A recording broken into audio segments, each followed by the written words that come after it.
response from Hamas and the Palestinian Islamic Jihad. Hamas saying in their joint operations capacity, as they term it, with the Jihad in Gaza, that there will be some form of joint reaction, that Israel will, quote-unquote, pay the price for this operation, which has been ongoing. IDF troops going after Palestinian Islamic Jihad terrorists in the West Bank and still around the periphery, the border regions here this morning. Anti-tank squads, rocket squads already being shot from the air from IDF forces that are in the area. But rocket alerts sounding just as we were on break here. And some of the communities around the Gaza Strip, we know in Sderot, near some of those very close distance, and are being told right now, Ashkelon as well, a city of some almost 200,000 residents in Israel, one of the big targets here. We have our defense correspondent, Jonathan Regem, in the studio, too. Take a look at what's going on. It's just really odd quiet, since this operation was launched. Uncharacteristic of previous, rounds of, targeting issues in the Gaza Strip or targets in the Gaza Strip usually led to sort of flare up immediately. Mortar fire, rocket fire. Certainly overnight, everyone was on edge for that. Is it starting now? What's it look like? This seems to be the case. We're speaking about literally 5 minutes ago, at first siren sounding in the city of Sderot, located roughly a mile, even less, from the Gaza border. Then in the city of Ashkelon, a bit further away, some 5 miles or so north of the Gaza border. And in the adjacent communities, Israel has been awaiting this response on behalf of especially the Islamic Jihad. All of the questions which we were asking are still relevant. Are we looking at Hamas joining in? Was it Islamic Jihad? Was it Hamas? Was it someone else? All these questions are pending. What exactly will be the radius of these rockets? Will they only be targeting the short range, the closer communities such as Sderot, such as Ashkelon? Will the range be longer? Let's remember all of the communities which are 40 kilometers or 30 miles or so from the Gaza border, they have special instructions, meaning no schools, many businesses are closed, no large gatherings. All these places could be target. Further north, Tel Aviv, perhaps, you never know. Right. I mean, just to see here, even seeing how life was affected. We touched on this earlier in the broadcast. For one of our viewers joining us now, again, live images from Gaza City. We're sitting on edge, as is most of Israel right now, to see what happens with the Gaza Strip, Hamas and the Palestinian Islamic Jihad in there again. And they say even in Tel Aviv here, Jonathan, yesterday, this felt quieter. I'll say myself, we put our children into the bomb room overnight to sleep, just not knowing what would happen, expecting, like in previous rounds that we've seen, these relatively minor operations that have resulted in multiple days, if not 2 weeks, of flare-up and rocket fire, from the Gaza Strip, IDF strikes in return. That so far hasn't materialized, but obviously we're all waiting for that too, and whatever may happen. Look, there've been a lot of concerns too about, I want to mention again, that what the situation you described, this, the roads closed, the schools closed, trying to keep people out of this area here, to keep the easy targets, so to say, away from the crosshairs of those terrorists inside the Gaza Strip. We know that they're looking for those easy targets on the road. A lot of the roads that these residents drive around their kibbutzim and the border are well within the crosshairs. And now we're getting siren alerts as well in Ashkelon. This is again Gaza City here, it looks like, from these images here. And again, the rocket alert sirens sounding as far away as Ashkelon now, which has become one of the new epicenter of rocket fire from Gaza. This is Ashkelon. You can see here the city of Ashkelon. Again, not far, I believe, only about some 50 kilometers less, or I guess less, from the Gaza Strip. So 10 miles or so, the southern outskirts of Ashkelon being 8 miles or so from the Gaza border, being very close. We're going to jump down to Nicole. We got Nicole Tzedek on the border here, Jonathan, who's been covering this here. Nearby the shelters, we assume, Nicole, or if not inside it right now, what's just happened in the last 15 minutes or so? Yes, I actually just left the shelter, David, because just 15 minutes ago, we actually didn't even hear the sirens. We saw the remnants of it right in the air, of the mortars, of the rockets. We saw just clouds of smoke. We didn't even hear the sirens. As I said, we saw those and we got into the shelter as soon as possible. This all comes out also about 15, 20 minutes after I got an alert on my phone from Israeli Home Front Command telling us that it was actually okay to leave the shelter. About an hour ago, we got an alert saying, okay, everyone in these southern cities, get into a shelter, stay there until further notice. Then we got that further notice saying that it was okay to leave, but stay nearby a shelter. Then about 10 minutes later, that is when we see these rockets. So we were out and about, as I said, and we actually just heard some more, as you can see behind me. This is live fire. Yeah, this is live ballistic fire in the air over your head. Can you hear that sound behind me? Yes, yeah, we can hear it and see it. Exactly. You can feel it through the ground, David. The ground is also, you feel just the explosions going off, looking at that in the distance. So we do have our protective gear on here. As I said, even all of the Israeli security forces behind us have actually gone into the shelter behind me here. As I said, in this area, you have about 5 seconds. There are no sirens going off right now. You just hear it yourself and you see it yourself. Key aspect of what you're highlighting there is you don't always get a warning in those areas, or often not, I think is the case. It's just too close to Gaza, these low altitude munitions. And interesting what we're seeing in the skies behind you here, Nicole. Left wondering what this is exactly, if these are multiple interceptions made by Iron Dome or what exactly is exploding all over the skies there. But certainly activity over your head there, no question at this point here. And the roads largely empty, Nicole, around you, aside from military personnel? Roads, you can see still cars kind of going out and about their daily business, as you just saw one car going by. The roads are, as you can see, this road right now is actually closed heading into Nahal Oz, which is a community really as close as you can get to the Gaza Strip. We are just miles away from it right now. So activity, I don't want to say it's completely nothing, but it is quieter than normal, as Israeli security forces are trying to limit that activity as well. But as you just saw, cars are still going by, but for the most part, especially as these explosions are going off quite literally overhead, many people are taking right now to get into their safe place and stay there for who knows how long, because, as you said, we are still finding out more information from the Israeli Defense Forces as far as exactly what is happening right now. Nicole, thanks for the update there as well. Obviously, we're going to stay tuned minute to minute here, as we know the sirens have started to pick up in that area here, and we'll stay tuned. We'll dip into you when we can. Again, this is the skyline of Gaza City, big city down in there, nearly 1 million people in this town. And this has been the site of a lot of rocket launches over the various rounds of conflict here. So all eyes on this skyline, of course, first and foremost, those of the IDF watching for any launches here, all sorts of equipment deployed in that department to trigger those early warning systems for any of the communities detected to be within the trajectory of anything coming out of Gaza. And as Nicole highlights, those within a short distance, many thousands of them Israeli residents, have virtually no warning. 15 seconds max if they get that siren. Our own correspondent there near State Road saying this last little flare up there, the last few things that got shot out there, she got no warning, like so many others in that area. So this bit of a reflection of the reality. And again, the country, though, largely on edge this last 24, going on some 36 hours here, not knowing what to expect in terms of any kind of response from the Gaza Strip, from the main elements in there. Of course, Palestinian Islamic Jihad being the target of this operation specifically, but big questions looming around what Hamas may or may not do. And along those lines, we have our IDF Reserve Colonel Olivier Rafovich joining us, senior security and military consultant, a fellow of the Jerusalem Institute of Strategy and Security. So thanks for being with us. Look, what do you expect? What does it look like to you? This quiet has left a lot of us baffled here in Israel the last day and a half. Is this build up to some sort of larger coordinated response? Is it trying to lull us into a sense of security and a return to some normalcy? What's the read on what they're doing from Gaza? We don't know yet exactly what would be or should be or could be the reaction of Islamic Jihad groups with Hamas, without Hamas. What now we are seeing, it's actually almost a normal, classical reaction from Islamic Jihad groups or smaller groups against Israel. Generally, when they want to react to do something, they do it strictly around the Gaza Strip. Now, it's maybe a game now, because they are playing with our nerves. And since yesterday, what we were expecting is not exactly what we are giving us. So we have to be very cautious in order to assess exactly what is the process of the reaction. For now, it's bad, because the population of around Gaza Strip, Sderot, and the outskirts are under attack, and they have to behave according to the civil defense instructions very clearly and go to the safe room. But for now, we have to wait to see the developments in the next hours. Olivia, there's been an interesting, aspect of this that I think is important to bring in. A lot of people questioning the timing of this right now. What's Israel up to? Why now?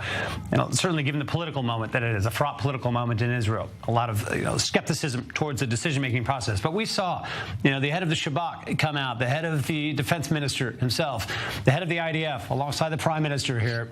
This was a security establishment decision to launch into this. This was not a political calculation, as far as we understand. It's never a political calculation, even if people from the right or from the left or from, I don't know where, will give some political assessment about it. It's a strict security situation. We are facing terror activities from groups within the Gaza Strip for years. It's not a new situation. And what have been carried out very successfully, by the way, by the Shabak and the military establishment and the Air Force in particular, and with intelligence, is a must for the Israeli security, for all Israeli, because Islamic Jihad groups, Hamas, like Hezbollah, are growing like monsters. And if you don't stop them, they get bigger and bigger. So at some point, they are threatening us, like today, they are attacking us. So we have to decide at some point, this time it was with surprise and with our own initiative, to stop them, and better to do it before than after. So now it's a reaction, but to mix, I would say, politics with security is actually normal in a democracy. But as a matter of fact, Israel, since its very beginning, is fighting for survival, fighting for independence, and fighting to be what we are, an Israeli state in the Middle East. So nothing new under the sun, like used to say King Solomon.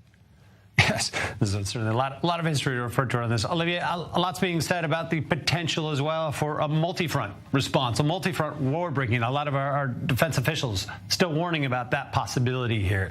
In this route of apparent flare-up right now during this operation, what's your take on how the other sides, maybe out of Lebanon, maybe out of Syria, elsewhere, could be joining into this? That's exactly the most sensitive point, and I think you ask the $1 million question. Actually, we don't know exactly what is now facing us. If it is only Islamic Jihad reaction, and that's all. If it is only the beginning of a process with Hamas inside. If it is only, I could say, a kind of military way to make some diversion from Gaza, and then they will do something for the northern border. It's very, very fluid for the time being. That's why, according to Prime Minister Netanyahu and according to Defense Minister General Yoav Gallant, we are ready for all possibilities of the development. Like you just mentioned, it's a possibility that we are facing the beginning of a multiple front conflict, war, I would say, with Hezbollah, with Palestinian groups connected to Hamas, Islamic Jihad, from South Lebanon, but with Hezbollah collaboration or coordination, and also from Gaza, also from the West Bank. And let's not forget that the mastermind behind all these groups, even if they are big, but they are not big enough to decide, the mastermind is Iran, is Tehran, and the Ayatollah, Mullah, and all the regime in Iran is actually manipulating, activating all these puppets, all these proxies against Israel. Certainly, this has been a top talking point of our top officials here as well. Olivia, thank you so far. Stay with us here again. We're keep bouncing back to the live images of the skyline of Gaza City. So much anticipation, tension around what might happen, or the scale of the response that would be coming from the terror groups in Gaza after the IDF launched its current Operation Shield and Arrow. I want to just reintroduce our studio guest with us too, as again we're watching the screens as much as anyone here at this point. Ariel Levine-Waldman joining us, our correspondent, still with our defense correspondent Jonathan Regev. Ariel, just sort of baffling this. Really, what I think is a unique aspect of this moment we're in here is this odd silence, the odd waiting game tension. A lot being said about this being a psychological sort of play by elements in Gaza. Maybe it is, maybe it isn't, but it seems to be having some effect. What do you say about this really odd sort of quiet that we've been experiencing the last day? Its effect? In a sense, it's odd, but in another sense, it's simply a continuation of their tactics to try to sow as much chaos as possible when they strike. There's a reason that rockets are typically fired at 3 in the morning. It's to cause psychological damage. It's to make sure that people aren't sleeping. It's to make sure that you feel that there is constantly a threat just over your heads.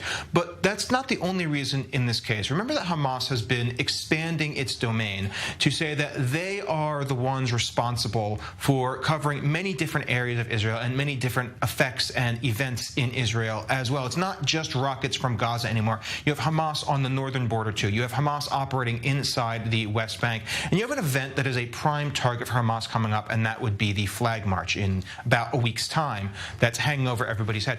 Because they haven't responded yet, and they didn't respond until very recently, and again, 7 rockets is not the sort of response we're expecting, not quite yet.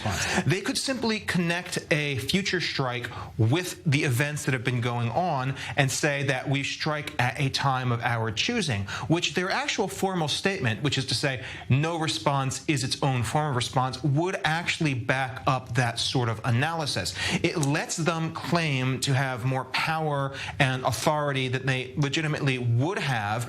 It's a force multiplier. We're looking at live images here from Gaza City. Again, we've been bouncing back and forth to this. These are smoke trails essentially from IDF strikes, targeted precision strikes right now on Gaza. Again, this is the nature of the way IDF goes after targets with precision here, looking for specific threats, likely in these cases rocket launching sites. That seems to be what we hear from the IDF when these strikes. But this is all right out, so we see there's still obviously a lot going on, things flying back and forth across the border really for the first time since the initial strikes yesterday. There hasn't been a lot of this yet, but I know a lot of eyes of the world on this situation right now, as they always are. And I want to bring up, Jonathan Wright, bring you back into the conversation here about, one of the angles of this, the Iranian pressure. Olivier mentioned this here. We know, from our officials here, the Palestinian Islamic Jihad taking marching orders, funding, essentially, working for Iran at this point is what we're told. Hamas, we don't know if they're sort of stuck between a rock and a hard place with this, but that Iran has been pressuring the sides to respond. Some reports indicating that there's pressure from Iran on these groups to take more robust action right now? Yes, absolutely. Take more robust actions. And try to encircle Israel. It was, I think, 2 weeks ago when the Iranian foreign minister was in Lebanon, overlooking Israel in the village of wave high from the northern border of Maroun Aras. That's on a hill overlooking Israel. He was there. There were meetings between officials from Hezbollah, from the Islamic Jihad, from Hamas. A whole terror party was there, and funded and backed and supported by Iran, the Palestinian Islamic Jihad, the closest Palestinian faction to Iran. One distinction between Hamas and the Palestinian Islamic Jihad, the PIJ, they have no concern whatsoever for the population. They can deal with what the resistance, as they call it, and that's it. They don't care about the population, that the 17,000 or so workers that come into Israel, the fact that the economic situation in the Strip has improved dramatically over the past 2 or 3 years. This is something that Hamas has to worry about. Does that mean that Hamas will not join this party? Absolutely not. It doesn't mean that, but it's another consideration which Hamas has to do and the Islamic Jihad does not. And Olivier, if you're still with us here, I think you are. Olivier Rafovich still with us here. Look, there's another aspect that we've seen in the last couple of years, most notably in May of 2021, the sort of a home front, erupting in a mess. Hamas trying so hard, in particular, to tie what's called the various fronts together, whether it be the West Bank, Israeli Arab citizens as well, coming out in an uproar. Are we seeing any sign of that yet in and around Israel? How big of a concern is that right now, that internal unrest will again spark up inside Israel? I will tell you something. This time, on the opposite of the other times before, we actually initiated this operation by surprise. That's why we are ready for all the developments. I repeat, we are ready for all the developments. That means also that if Hamas makes the very bad decision or decides a very bad decision to go with a joint reaction with Islamic Jihad, the Israeli reaction will be very tough, with the risk that Hamas inside the Gaza Strip could, I would say, lose the power within the Gaza Strip. The only issue here is that Iran, I repeat, Iran is pressuring Hamas, the outside side of Hamas, Ismail Haniyeh and Khaled Mashal outside, to go with Islamic Jihad against Israel. But from inside, Yahya Sinwar makes it more difficult to decide because he prefers to keep what he has right now. So we are ready for any developments. I repeat, hopefully, Israeli Arabs will not join this, I would say, dead dancing. Yeah, Olivia, I think there's an interesting part. We've seen some of the so-called political leadership of Hamas making tough statements and talking, but we haven't seen, let's call it that masked man at the podium in Gaza yet, get up and declare the start of real hostilities, which I think, we've seen from experience truly triggers a lot going on. So you're right, talking about this one thing from the political echelon outside the Gaza Strip, another from those inside Gaza. Not yet so much declaring any sort of opening of hostilities. Yes. If I may, just one point for the audience abroad. Israel is not in war with the Palestinian people. We are not in war with the Gaza Strip. We are in a war against terror groups only. Islamic Jihad and the ones who are fighting us. It's very clear because the other side wants to show Israel against Gaza. It's not true. We are against terrorist activities against Israel from the Gaza Strip.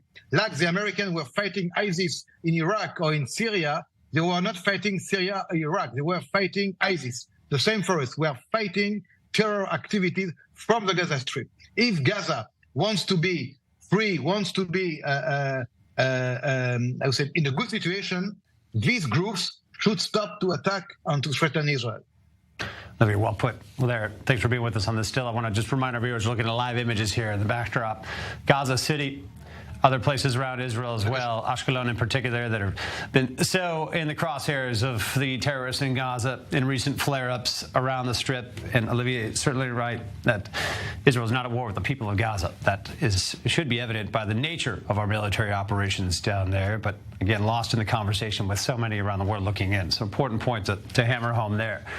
We are going back to Nicole Tzedek, our correspondent who's down there just outside Stay Road. This is very close to the border, Nicole. And I know as we were talking to you just moments ago, true, some of those live things exploding over your head in the area there, really no air raid sirens to speak of. I know that's how it goes down there. What are you seeing this last 10, 15 minutes? Is still hearing distant booms, explosions? Just update us a bit. Yeah, still hearing some distant explosions just in the past 5 minutes about now, but actually haven't seen any other explosions in the sky. We did hear an update from the spokeswoman for State Road Municipality saying that about 9 rockets were fired, all of them intercepted by the Iron Dome. So none of them actually touched down in State Road. But those are most likely the explosions that we did see earlier in the broadcast. Now, as far as what we are seeing right here, we are still right next to a shelter with many of the Israeli security forces still staying inside there because, as I said just moments ago, really within the last 5-10 minutes now, we still have heard more sounds of explosions, and we're still not quite sure when the next ones might come. As I said, we don't really have a warning out here. We just kind of see it overhead, hear some of the explosions in the distance, and are told to get into the shelter. But as far as those sirens that you're hearing in many of the big cities, such as Sde Road, Ashkelon, we're not hearing those right here. This is actually an area just miles away from the Gaza Strip, really as close as you can get without going through the security checkpoint. So for now, it's still just kind of a waiting game as we're waiting to see, looking at the skies to see if anything else does kind of appear above us. And I know there's been alerts even while you're speaking here in some of the small communities not far from you. So whether or not you can hear those in the background or nearby you, yes, as you mentioned here, that's a question mark when you're so close to the Gaza Strip. We see some traffic on the roads behind you, but just a bit on the regional impact. Nicole, thousands of people, residents from the area yesterday, bust out up to the center parts of the country. We don't always see that there. What's it feel like for the people down there? They've seen this before, obviously. Exactly. They have seen this before, and especially earlier today, it was really just a waiting period, a period of suspense, really waiting for this exact situation to happen. And so in preparation, we did see many families evacuate places up in more central, even Tel Aviv, hotels offering people from the south places to stay. So it is really great seeing the entire country come together during a time like this, but it is just that period of anxiety and suspense, unfortunately, something that many of the residents here are used to. Even when we were in Stay Road earlier today, many of the businesses, some of them were choosing to close, others were choosing to open. As you see, traffic still kind of going by on the road, maybe less than normal, but people unfortunately are used to this back and forth game. They've seen it time and time again, and so for many people, they continue on with their daily life, but make sure to have their phones very close by in case another alert does come and they do have to run to a shelter as quickly as possible. Nicole Tzedek, thank you very much for this frontline report there. Stay safe, stay near that shelter. We'll be coming back on the channel here for updates throughout the day as we approach the end of our program. Now, Olivia Rafovich, thanks for being with us as well. We have our correspondent, Ariel Levine-Waldman, and Jonathan Regev in the studio as well. So thanks for joining us. Special coverage. Again, this is now IDF Operation Shield and Arrow. We're in the second day of it here, and we're all the focus on the Gaza Strip right now, on what form of response may or may not emerge. The country already bracing so hard for that just in the last day. The odd silence, the odd waiting game, taking longer than usual to see that robust response from Hamas and the Palestinian Islamic Jihad. And we know the IDF, they're on top of it right now. Still this hour, taking out what they're calling rocket launching squads in the Gaza Strip, some anti-tank missile squads as well along the border. Stay tuned. Live images here. 924 News will be having all of it for you as it occurs here throughout this, again, Operation Shield and Arrow by the IDF. For now, for Zoom In, for our part, that's all for now. We'll be back tomorrow, much more, but stay tuned on the channel. All the rolling coverage.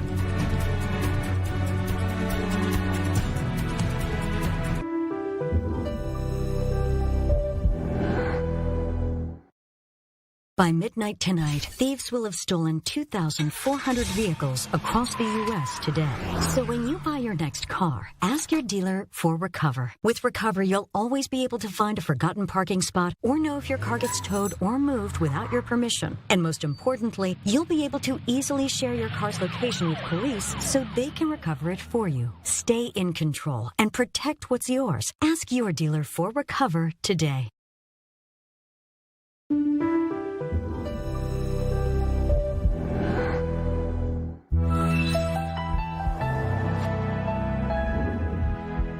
We're on the inside of political and religious passions in Jerusalem, breaking down the financial trends shaping the global economy, giving you key context, not just headlines, with the stories from Israel that touch the U.S. and those across the region with impact far beyond its borders. Catch the rundown where the Middle East meets the world.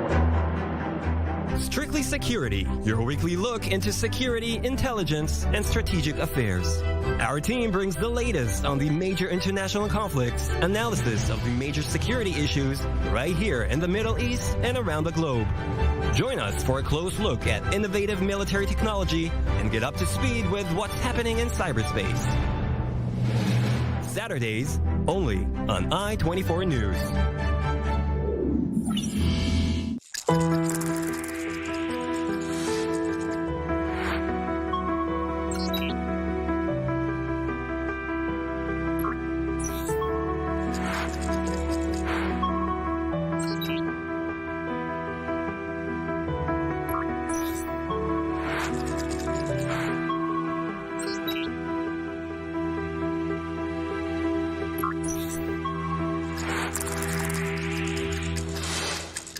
The Middle East is changing. Old alliances make way for new partnerships. Bigger threats lead to new relationships, and shared goals mean new opportunities. We speak to those who know the inside story and are at the heart of the changes.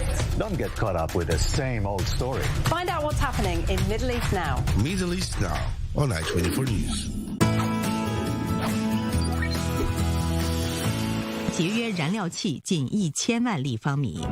采用了高精度的船舶动态定位技术，以及全程水下机器人的辅助施工和监控，让精度更高。通过设置不同的浮力块，保证动态海缆可以承受深远海复杂的涌浪流流。 Po ansikta mi kosit po ka pulshon, ta në më thënë api bjen dhe mishti këtu, sa shani me pipi, të në këto hajshin barin, rishin që tu.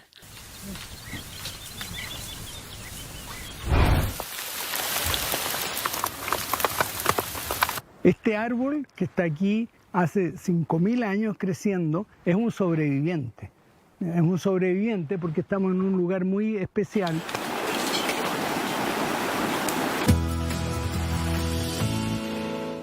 This week, in Mallard at Large, my guest will be John Bolton, former NSC advisor to Donald Trump, former number 2 of the White House. And the prospect that if Iran had nuclear weapons that Hezbollah could deliver, that Israel would be subject to a nuclear holocaust. So I don't think the Israelis will allow that to happen. Mallard at Large with Christian Mallard this week on I-24 News.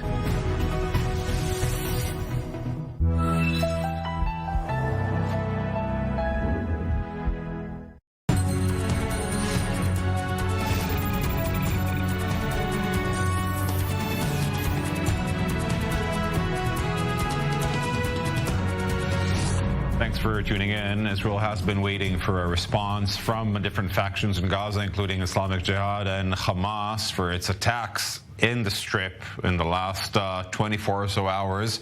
And in the last hour, this response arrived. At least 20 rockets have been launched from Gaza towards Israeli towns and communities close to the border with the Strip, including Ashkelon.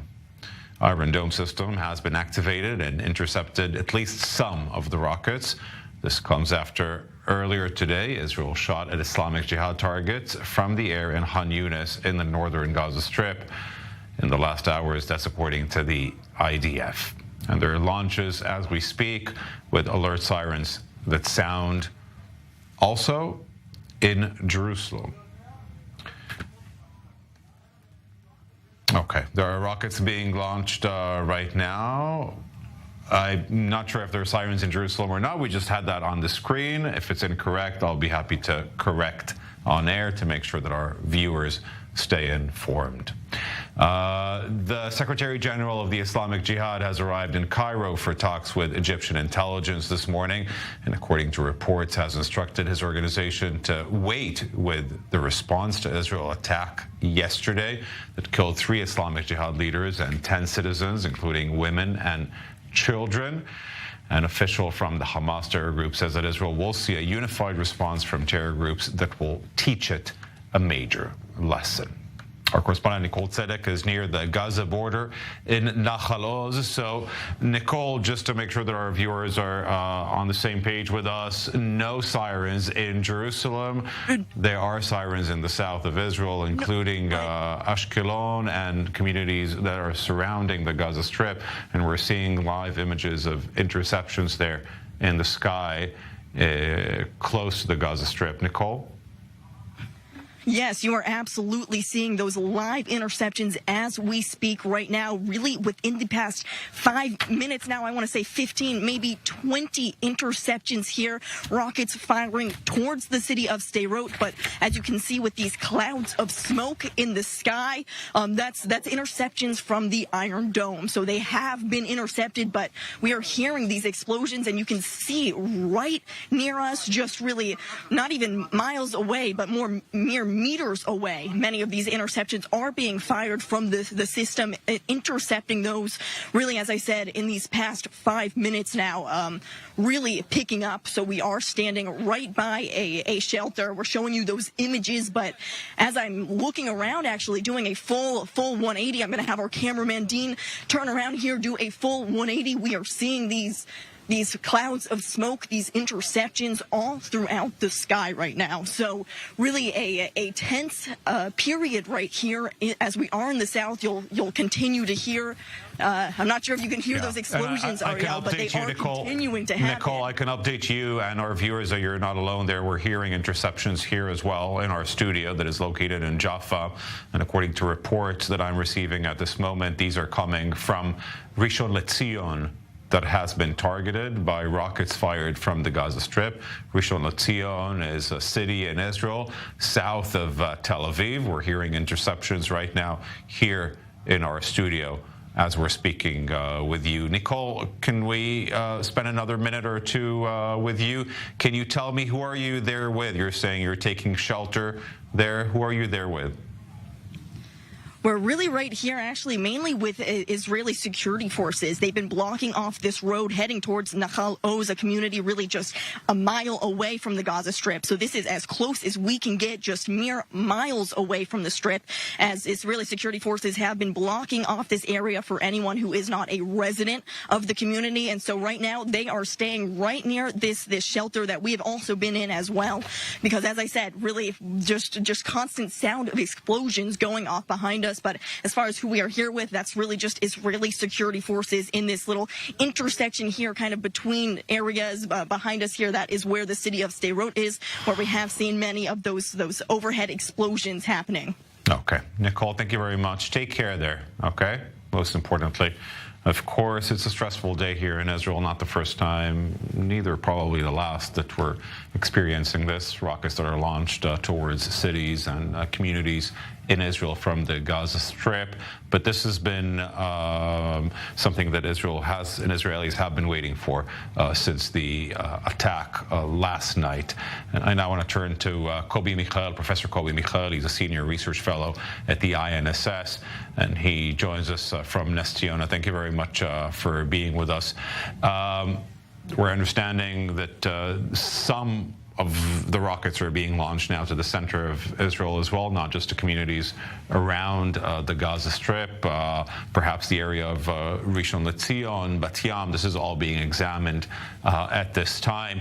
Hamas has indicated today that this is not a response to the assassinations of Islamic Jihad leaders by Israeli Air Force, but actually to the attacks that were made today. So are we still on hold for a more major offensive by the factions in Gaza? Yes, in a sense. I mean, this might be the greatest achievements of the terror organizations, mainly the Palestinian Islamic Jihad, but Hamas as well, when they keep a population of more than 1 million people under pressure, and they undermine or sabotage the routine of life. But we have to understand that Hamas is in a sort of catch-22, because on the one hand, Hamas has no interest to drag the Gaza Strip to a broad military campaign vis-a-vis Israel. They have their interests, and this is not their interest. On the other hand, they are the sovereign power in the Gaza Strip, and they live under the pressure of the Palestinian Islamic Jihad due to the severe Israeli attack. And they have to allow the Palestinian Islamic Jihad to retaliate in this way or another, and to demonstrate a sort of unification, or the united or the unified rose of the Palestinian society. And I will not be surprised if Hamas participated in the last launches of the rockets in the last minutes. But I assume that Hamas will do all the possible efforts in order to keep everything under the rules of the game, which are accepted by Israel, which means that they will allow the Palestinian Islamic Jihad to retaliate.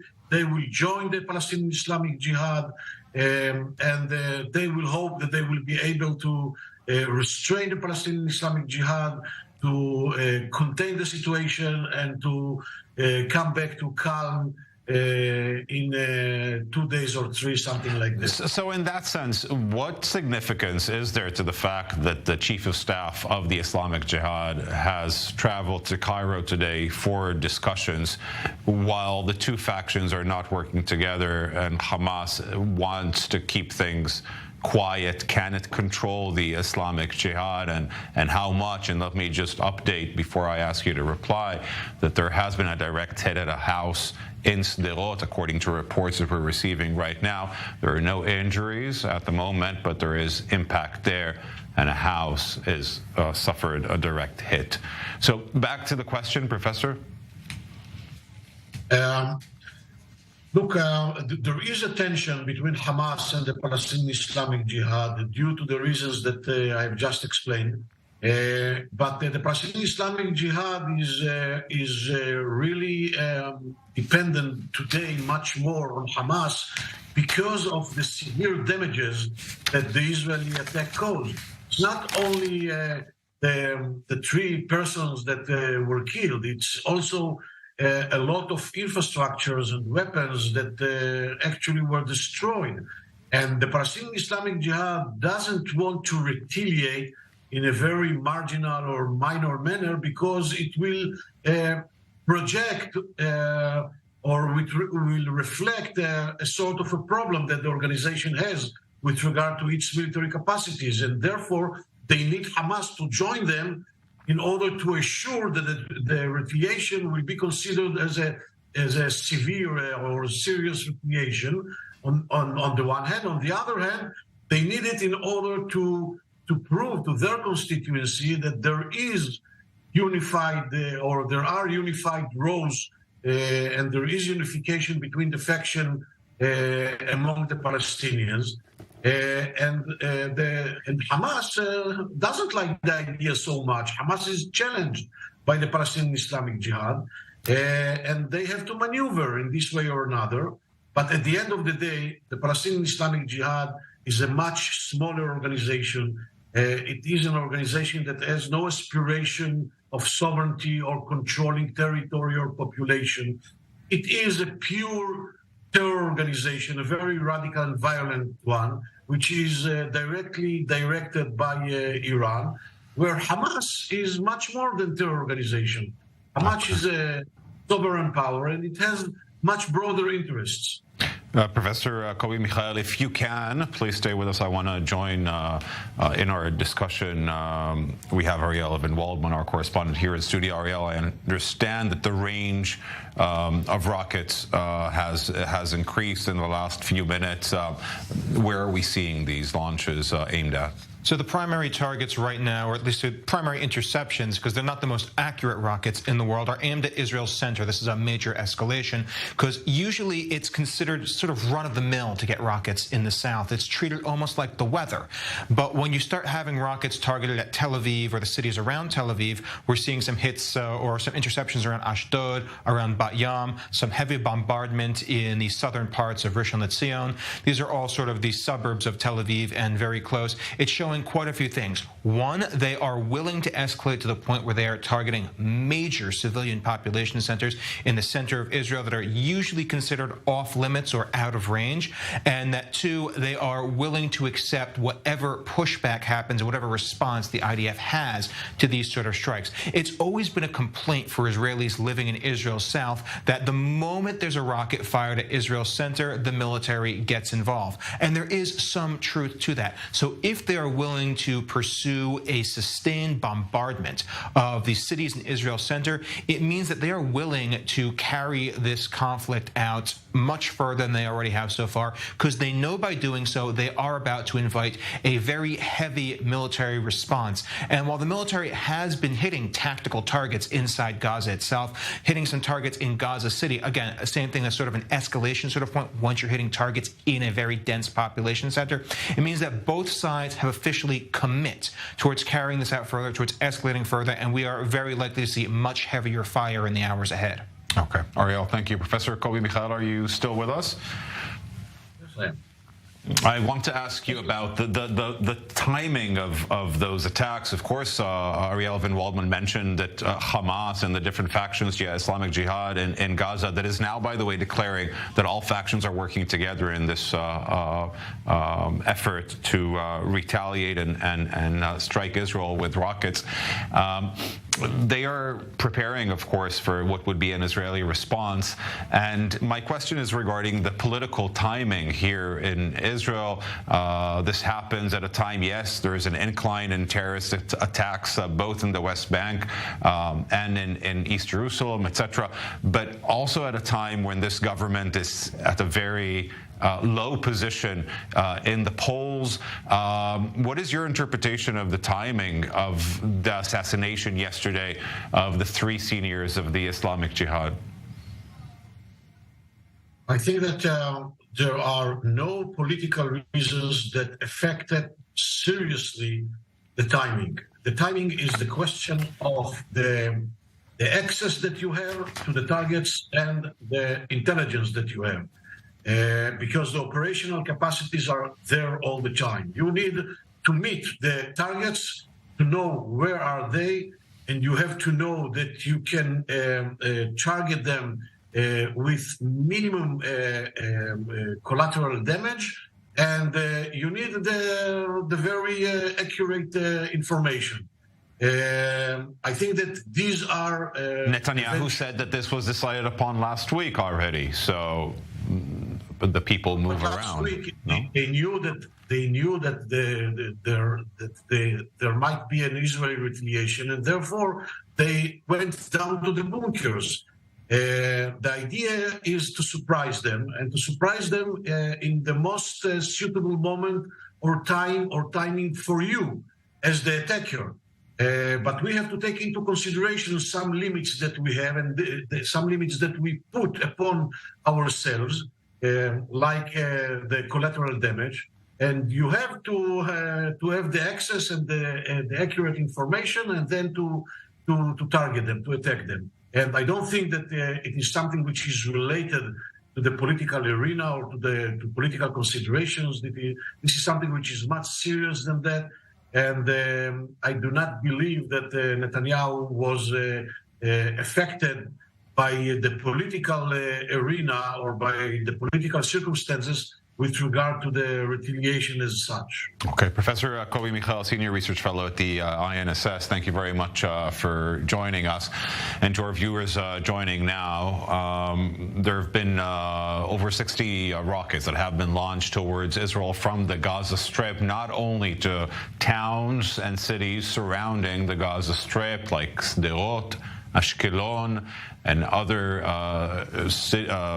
villages in the regional councils of Lachish, etc., but also to the center of the country, to the surrounding cities around Tel Aviv, places like Gan Yavne, Bat Yam, Rishon LeZion. We're gathering all this information that is coming in the last few minutes. But these rockets are launched constantly.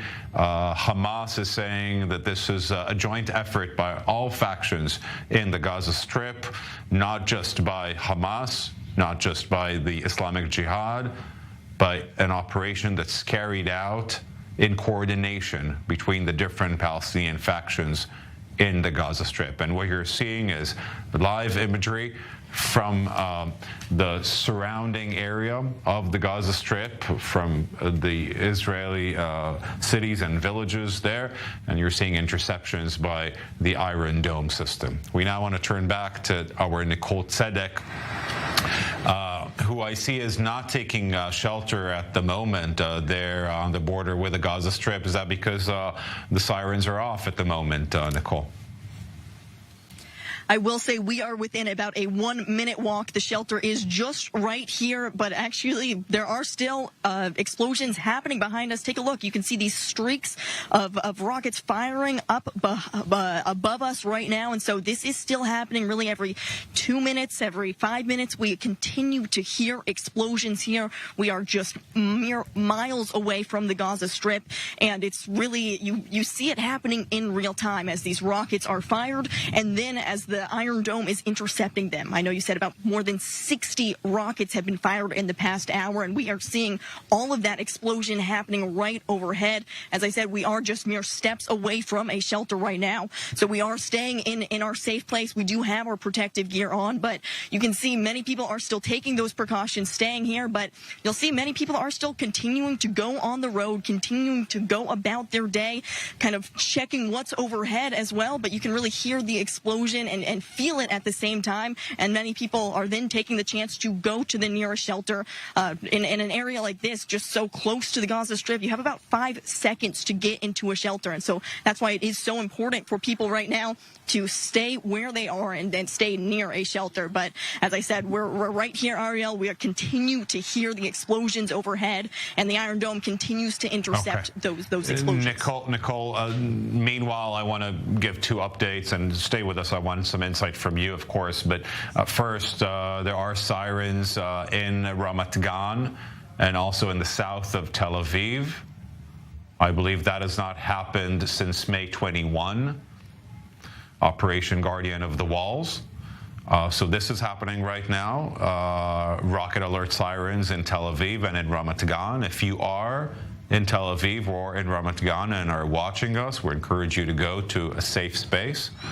And we see our Nicole Tzedek there and our cinematographer capturing that moment where missiles are intercepted there in the sky. Our connection got cut off. I'm sure that they are fine, our crew there, but we could hear the interceptions in the sky, and we're now hearing that there are some rockets being fired also at Jaffa, very close actually to where we are here in the south of Tel Aviv. Quite rare for the missiles from or rockets from Gaza to be launched towards Jaffa, just because of the fact that Jaffa has a mixed population. But sometimes, Ariel Van Waldman, as you mentioned, there are errors. These systems that are operated by Islamic Jihad or Hamas are not the most accurate. Absolutely not. We're not talking about, for the most part, military-grade, precision-guided munitions here.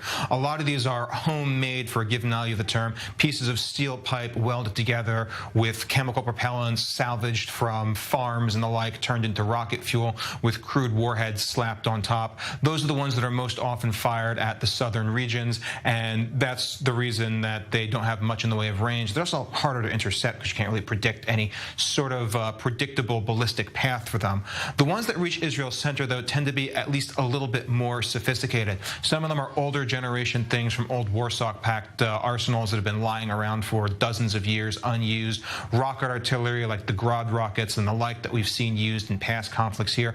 But more and more recently, we've seen more advanced weapons flowing into the area courtesy of Iran, which has made a point to arm every single terror group that is nearby to Israel over the past decades to ensure that they have weapons that could pose a legitimate threat to Israeli cities anywhere in Israel, not just near the borders. The ones that you're hearing explode around us even just moments ago are very likely the longer range ones, carrying at least 20 kilograms of high explosive in the warhead. They're accurate enough, to say the least, but when you are traversing that much distance, the accuracy, is it Tel Aviv? Is it Jaffa? That's close enough for well, the rockets in question, and there is enough deviation in their path to any of the above. And frankly, Hamas probably doesn't care too much about the people in Jaffa, regardless of what their religion happens to be. They're still Israeli citizens. They still have a blue ID certification, which means that as far as Hamas is concerned, they could very easily be targets too. Yeah, although they do have families that, of course, they have relatives from Jaffa, Gaza. The connections are very strong, not just with Jaffa, but any mixed city in Israel and Arab Israelis and it hasn't stopped them in the past. Yeah, it's true, but I always wonder if it's a matter of error or if it was a directed hit. Professor Kobi Michael, I want to turn back to you. What can we expect Israel's response now to be? It seems like we're deep in this cycle. There was a wave of terror attacks carried out by Islamic Jihad in the West Bank. And Israel, of course, went ahead with the assassinations from the air of those senior leaders of Islamic Jihad yesterday, or should I say yesterday night. And now we're seeing already rockets being fired to the center of Israel.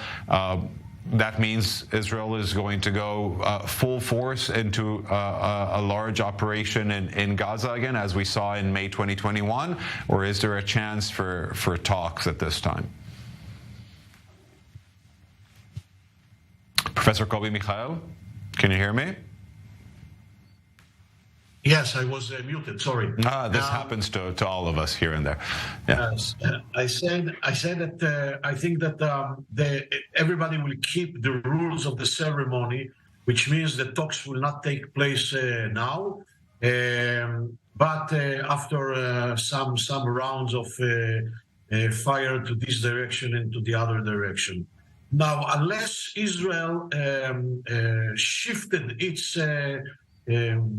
existing paradigm with regard to the Palestinian arena, generally speaking, it looks that it will be more of the same, which means Israel will do all the possible efforts in order to target the Palestinian Islamic Jihad in a much more severe manner than Hamas.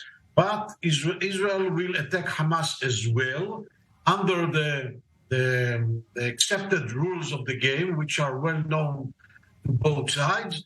The Egyptians, the Qatarian will enter to the scene, and they will begin the talks between the sides, and we will reach to a sort of another calm in the region. But if Israel will decide to attack in a much more severe manner, to attack Hamas in a much more severe manner, it means that Israel has shifted its paradigm with regard to the Palestinian arena, and Israel is going to reshape the reality. What is going to be the nature, the characteristics of this reshaping, I still don't know, but I do not believe that there is such a change in the Israeli perception or in the Israeli paradigm, and therefore I believe that we are going to find ourselves in a very similar ceremony to the previous ceremonies that we used to know. Okay, Professor Kobi Michael, Senior Research Fellow at the INSS, thank you very much for joining us today. My pleasure. And we hope that things keep quiet where you are. Thank you so much for your time. Okay. Ariel Van Waldman, it's midday today. Let's say actually it's 2 p.m. right now here in Israel, 2:25. Israel has been waiting to see a response from the Gaza Strip since yesterday morning. Citizens have been leaving the towns and villages close to the Gaza Strip. Why was it prolonged? Why have we been waiting for so long? And what happened now? Was it this recent attack that Israel committed from the air just around 12 noon that instigated this wave? That's the big question on everyone's mind. Early in the day, Hamas themselves said that no response is in and of itself a form of response. Remember that Hamas has been trying to extend what it considers its authority, its domain, its sort of jurisdiction to every single corner of Israel, not just the Gaza Strip. We have the flag march scheduled for Jerusalem next week, and people were sort of speculating that they didn't want to release a major response until then so they could try connecting the two events to show that their authority extends over Jerusalem, over any part of Israel. It seems that Israel forced their hands with these major strikes inside Gaza itself, because at a certain point, once you start hitting targets inside heavily populated areas of Gaza, Hamas has to give some sort of response to justify their own existence. Remember, they only hold power so long as they are committed to fighting against Israel and committing acts of terror against Israel. If they do not issue a response, they lose prestige in the eyes of their people, and rival groups like the Palestinian Islamic Jihad could potentially take some of their political clout and over time degrade their position enough to become a de facto power, which means they have every possible incentive to strike and to release some sort of armed response to the strikes that Israel is doing in what they see as their own territory. It doesn't really matter that the targets of Israeli strikes were high-ranking figures in the Islamic Jihad itself. Israel considers all of Gaza to be under Hamas's jurisdiction. Hamas considers all of Gaza to be under Hamas's jurisdiction. So if Israel needs to carry out a strike on Islamic Jihad, it's still going to be on what Hamas says is their territory, and they're going to respond after a while. Their hand was forced here. They couldn't wait until next week to issue a major response. That doesn't mean they're not going to issue a major response next week as well. They're even saying in their response, in their statements about this strike, that this is not a response to the strikes earlier, or the attack. Yeah. And what we're seeing on air, we're just seeing launches there straight from Gaza City. What we can see, live launches from Gaza City towards Israel. And in just a few moments, we will know exactly where those are targeted to. Citizens in Israel get an alert. We all have an app on our phone. This time I'm being told that this was targeted towards Rishon LeZion, south of Tel Aviv. And citizens have just a few minutes to reach the security area in their apartments, or be at the shelters of their buildings, or if they don't have any, then any shelters that they have in the neighborhood. Ariel, I cut you off, I'm sorry. But I do want to use the opportunity to also discuss what this is doing to the Israeli economy. We're at a time where the Israeli economy is not doing very well due to different factors, a judicial overhaul and instability and terror attacks that have increased in the West Bank and East Jerusalem in the last few months. But now the shekel is also decreasing in its value. I see it's hitting 368 already today, again, against the dollar. Yeah, you've hit upon a fundamental point of asymmetrical warfare. The enemy does not have to be technologically superior to Israel. They don't have to be better armed. They don't have to have more people. They know that in a conventional battle, they cannot win that one.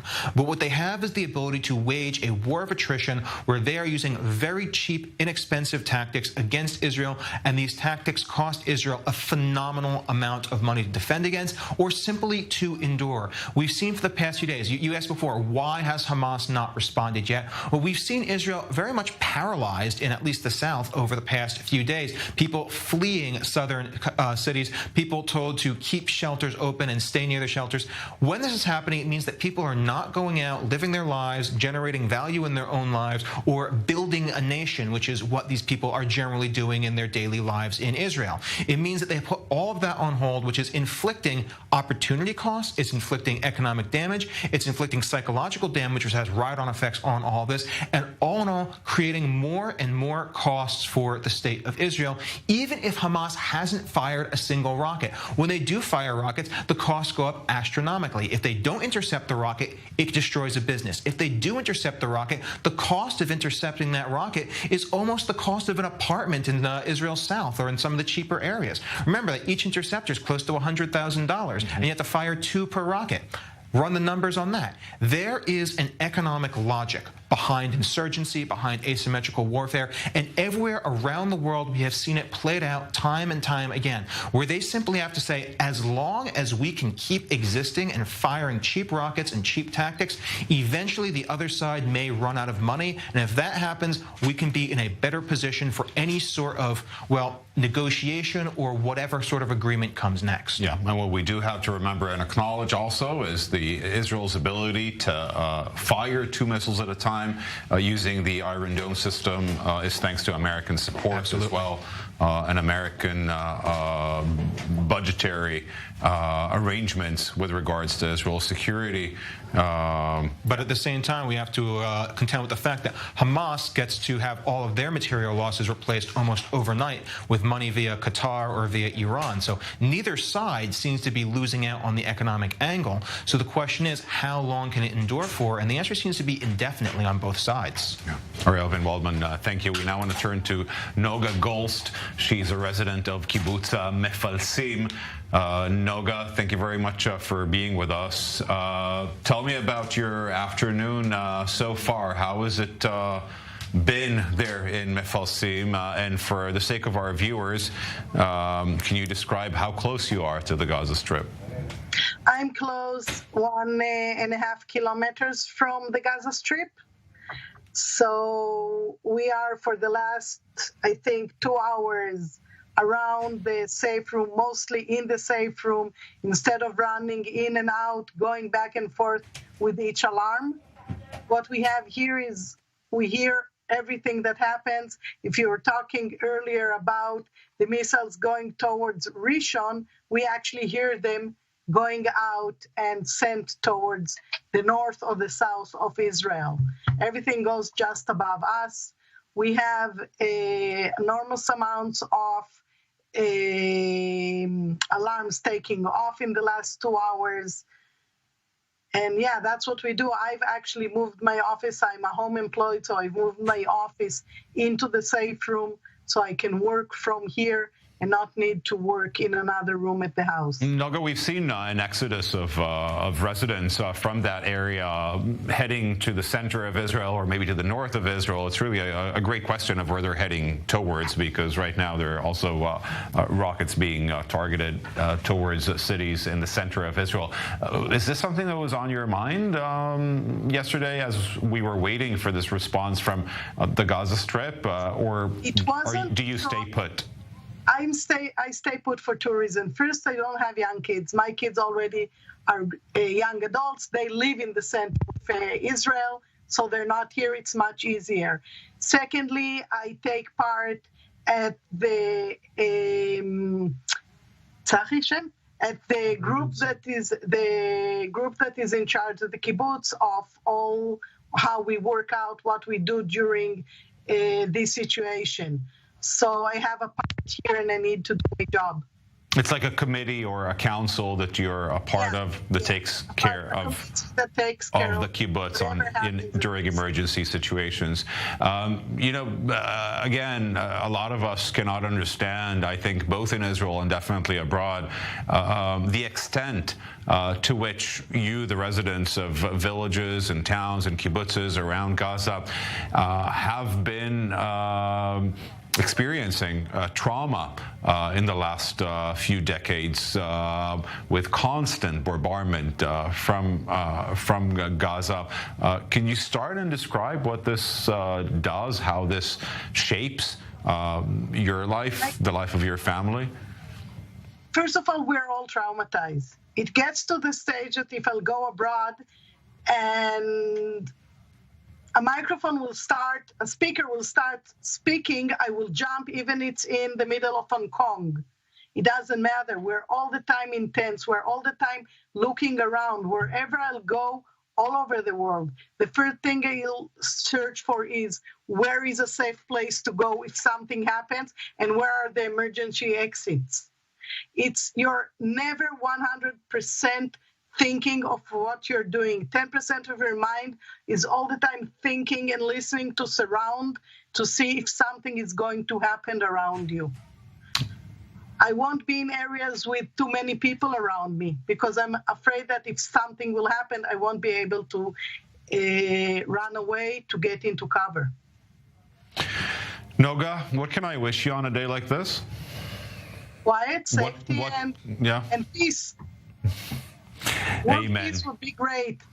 Amen. Thank you very much. You're our beauty queen.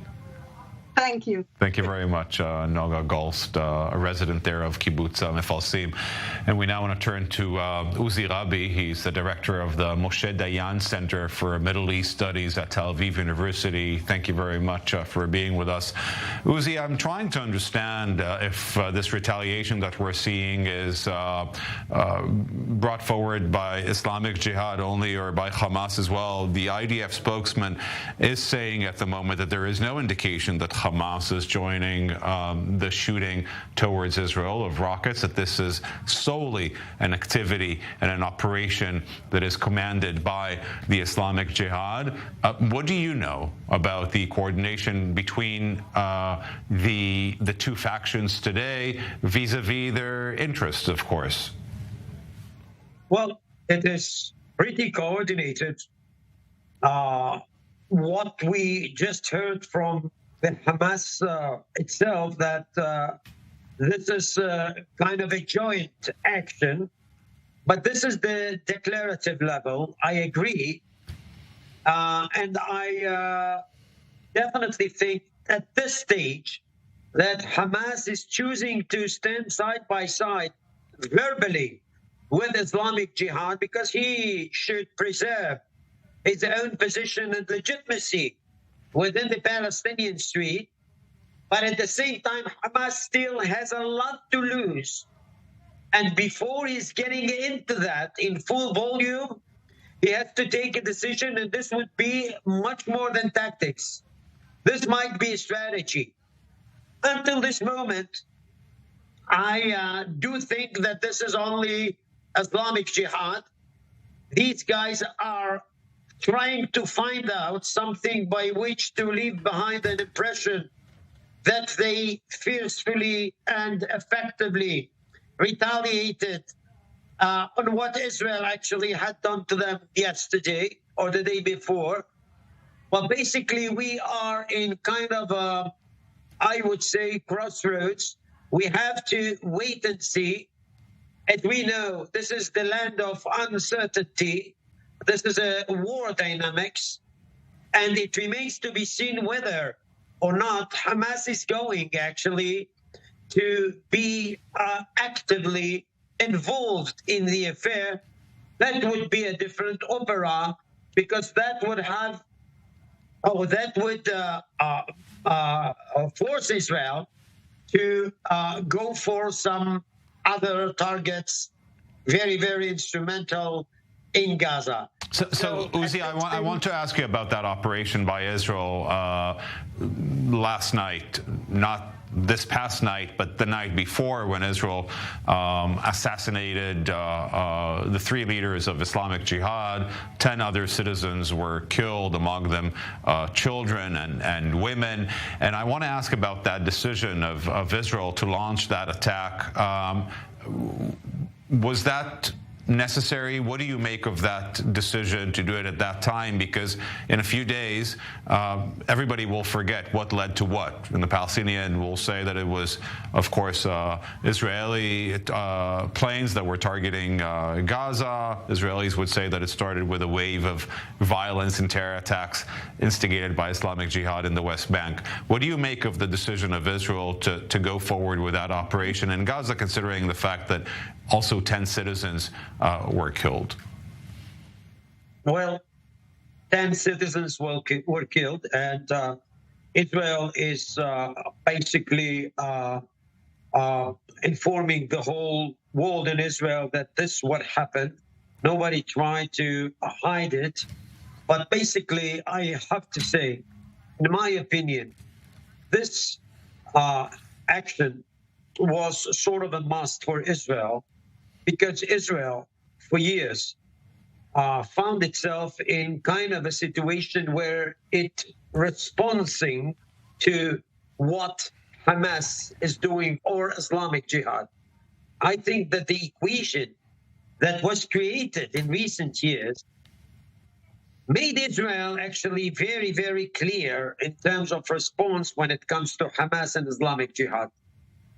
This is kind of an occasion where Israel takes the initiative. And this is why this is that important. Because by taking the initiative, the whole rhythm is being run from the side of Israel and not actually be controlled by Hamas and Islamic Jihad. Okay. Now, the guys that were killed were basically I would say, the main commanders of Islamic Jihad in Gaza. Some of them actually were released in the Shalit deal. They had blood of many Israelis on their heads, at least 2 of them. We know that. But basically, you can say on the one hand that this is kind of to come full circle with things. But as I told you, I think that this is very important. And I wish Israel would remain consistent in that. This is the most important thing. You shouldn't let these guys feel as if the keys for the rhythm and the action are in their hands. And I think that you can see now that Israel is not waiting, because at this stage, Israel is attacking in Gaza. Israel is basically attack launchers and some other, I would say, targets, civilian targets in Gaza. Because if Hamas is going to be in, he should know he is going to lose all these achievements that he had acquired in recent years. Okay, and these are achievements are mostly economic benefits and all sorts of coordinations with Israel. Uzi Rabi, please. Maybe I would add just one more sentence with your permission. Yeah, briefly, just because I want to give also just an update to our viewers with regards to the launches towards the center of the country that are continuing. So yeah, but in a sentence, please. Just a sentence. Hamas cannot actually live under the impression that in Gaza his life would be normal. He would get those economic incentives. At the same time, he would fire rockets against Israel from Lebanon or Judea and Samaria. And this, multi-arena thing, this is something that Hamas cannot actually build on. And I think that in a way, this is also something that Israel would like to deliver. Okay, thank you very much. Please stay with us, Uzi Rabi. I want to turn to our correspondent, Guy Azil, here in studio. Guy, can you give us a summary of the latest launches towards Israel? It's evolving as we speak. So much going on just over the past hour and a half. We're talking about some 50 launches, perhaps more. That's the latest number that we were able to hear. And as we reported, that rocket launches, those firing has expanded to the center of Israel. We heard the siren here in Tel Aviv, in Jaffa, in Givatayim, in Rishon LeZion, many central cities. This is the core of Israel. So many millions of Israelis live here. That's not to take anything from the rocket barrages on Israel's south, where also hundreds of thousands and millions together live there.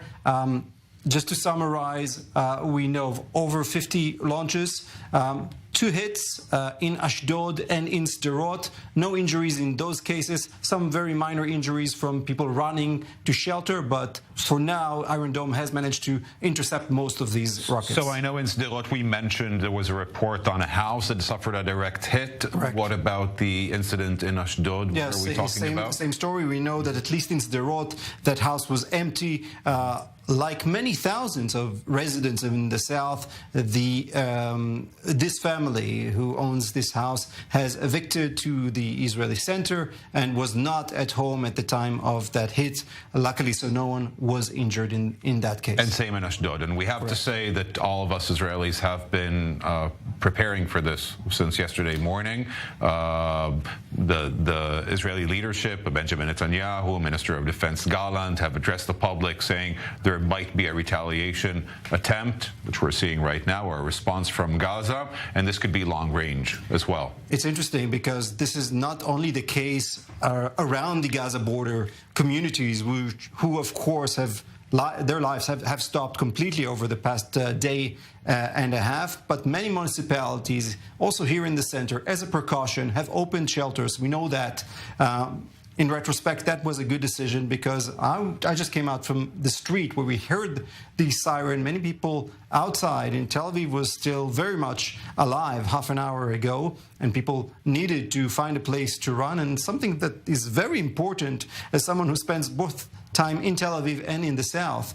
Here in Tel Aviv, it takes 90 seconds until an impact occurs. You have 90 seconds to go to shelter. That is a lot of time. There's no need to run if you're nearby a shelter. That is, of course, not the reality for the Gaza border communities. Noga, who you just spoke to, lives in Mefalsim. That is right on the border. They have less than 15 seconds, 15, to run to shelter. That is an impossible reality. Much easier here, but of course, under the current circumstances, anyone who is out and about should be aware of the fact that there could be more sirens. The firing of the rockets could expand further into Tel Aviv, and people should be aware and at least know where is the nearest shelter where they are. Guy, thank you. Uzi Rabi, I want to turn back to you. Ziad Nahalla, the Secretary General of the Islamic Jihad, went to Cairo this morning for talks there. Could you give us a bit of an overview? In a time like this, who is he discussing with? Is it the Egyptians, the Qataris? Who is trying to take part in the negotiations, and has it yielded anything, or has it not yielded anything? Do we have any information from those talks in Cairo? Well, basically, it's the Egyptians, of course. I dare say that Hamas representatives are always and also there, and all of them are trying actually to find out kind of a formula by you can say this or say that you have retaliated and you leave behind the impression that you hurt or damage Israeli interests or targets. But at the same time, once again, I'm not sure that neither Hamas, mainly Hamas, nor Islamic Jihad would like to get into a full-scale war with Israel.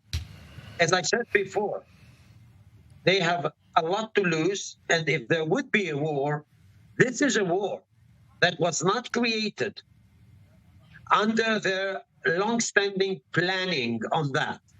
They haven't been the creators or the initiators in that war.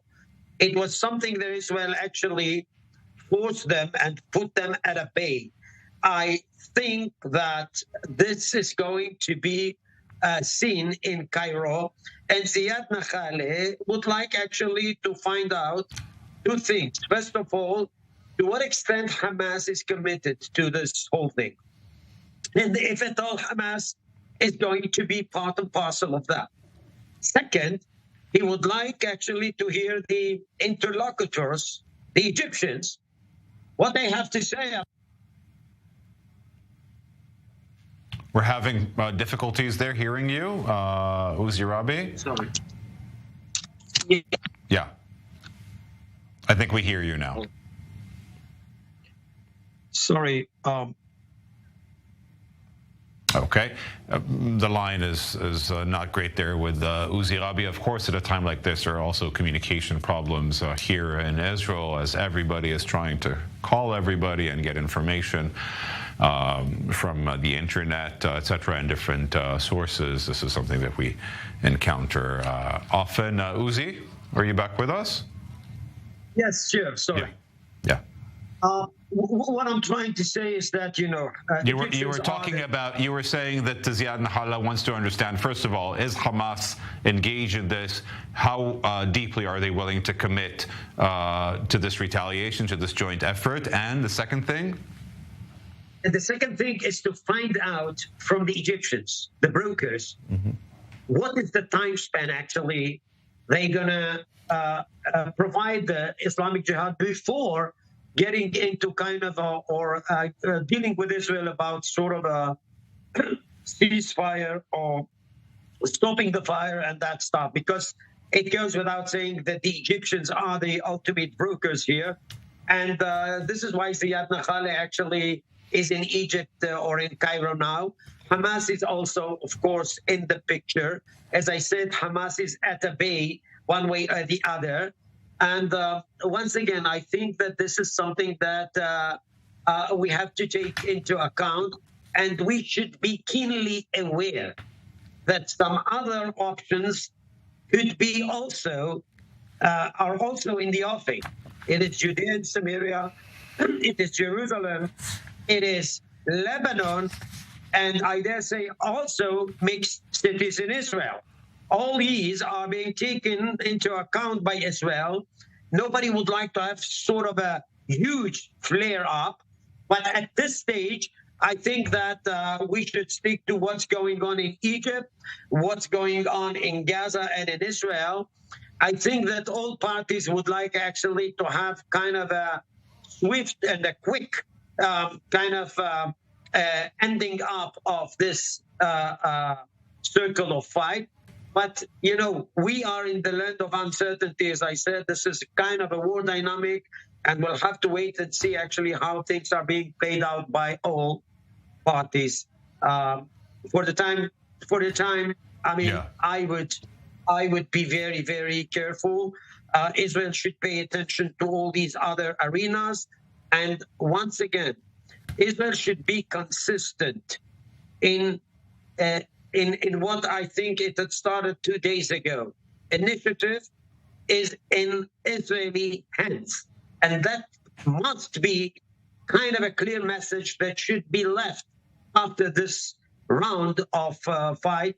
And we'll see actually how things are going to be played out, as I said before. Uzi Rabi, thank you very much for being with us. Uzi Rabi, the director of the Moshe Dayan Center for Middle East Studies at Tel Aviv University. Guy Azriel, I want to turn back to you. What are the latest updates? Interceptions over Cholon, Bat Yam, Yafo, Ramat Gan, Tel Aviv, Gan Yavne. We've mentioned one direct hit in Sderot, one in Ashdod, no injuries. Any further developments in the last few minutes? Right, a few more launches towards the south. Nothing new here in the center. Something to touch on the conversation that you held with Uzi Rabi. Well, a source in the Israeli security official, a senior security official, tells Israeli Army radio that the recent launches are only by Islamic Jihad and not by Hamas so far. That is an important distinction for Israel if it wishes to at least keep this escalation at bay, as long as it is only directed towards the Palestinian Islamic Jihad. Once Hamas comes into the story, that's a whole different campaign. Hamas, of course, a much bigger organization with many more capabilities, with dozens of rockets that can reach Tel Aviv. As far as we know, Islamic Jihad has only few of those rockets. We're also hearing from the spokesperson of the Ben Gurion airport. He says, for now, the airport operates as normal. They have made no changes to the flight schedule. Of course, that can easily change. How lovely to those who are leaving the country for vacation. Not so sure for those who are coming in, arriving. That is the reality. In these circumstances, I'll just add that an official from the Hamas terror group says that Israel will see a unified response from terror groups that will teach it a major lesson. And this is not what we've been seeing so far. So far, as Guy Israel just mentioned, this apparently seems to be a response that is solely put forward by the Islamic Jihad. We now want to turn to our Nicole Tzedek, still there in the outskirts of the Gaza Strip. Nicole, can you give us an overview of the last few minutes there, where you're at? What is the sky looking like? Absolutely, Ariel. Well, I will say for the past 5 minutes, maybe 8 minutes now, we have felt the first sense of quiet that we've seen really for the past 45 minutes now. So overhead, the skies are clear for now. But I want to emphasize that this has only been going on for about 5 minutes now, since the last time, since we have heard some of those explosions overhead in the sky. Now, I want to remind you right now where we are. We are just mere miles away from the Gaza Strip, really about as close as you can get. I'm going to pan over here to show you really why we can't even get any closer to the small town of Nahal Oz, which is where residents are right there at the Gaza Strip. But as you can see, Israeli security is blocking off this road, making sure that only residents are going through. They are not even allowing members of the press to go through. So this is as close as we can get to the Strip. But let me tell you, it's definitely close enough to see all of the action happening overhead. We see it in real time as many of the rockets are firing towards the southern city of Sderot. We see the Iron Dome launch into action just like that. You'll see just these strips of white in the sky, which follows the length of the rocket, followed by a big explosion in the sky, a white cloud of smoke. And that is an image that we have seen time and time again, as we've seen upwards of 100 rockets. We're hearing reports fired from Gaza, many of them intercepted. We have heard reports that maybe one house has been hit in the southern city of Sderot. This is actually where we were earlier. Earlier today, we were in Sderot, and it was very much a tense period of suspense as many people were waiting for this exact situation to happen, which is now what we're seeing. Great. Nicole, thank you very much for joining us. I have one question for you while you're still there. Have there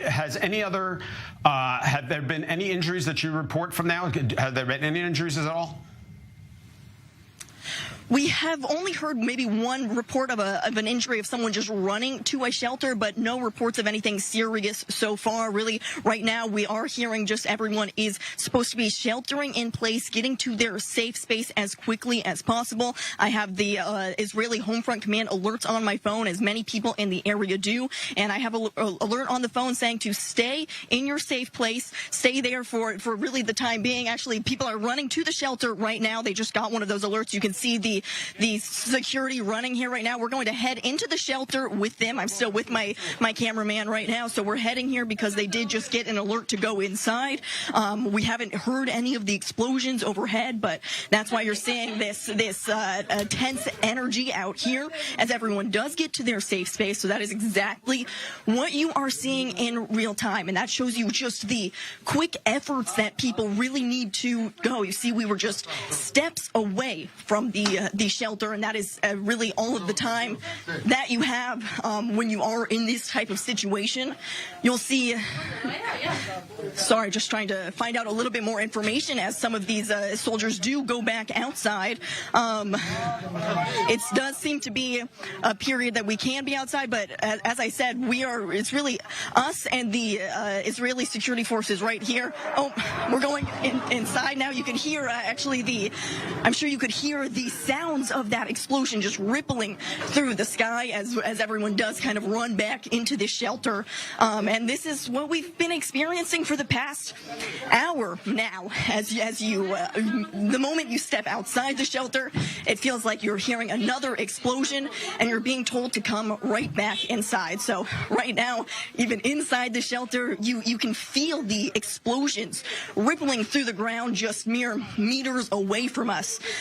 So really a tense period out here. You can see it all happening in real time. So you just have to be, as I said, just mere steps away from the shelter. But as you can see, still life going on. Israeli security behind me still now coming out, but it's definitely the sense that you have to be ready.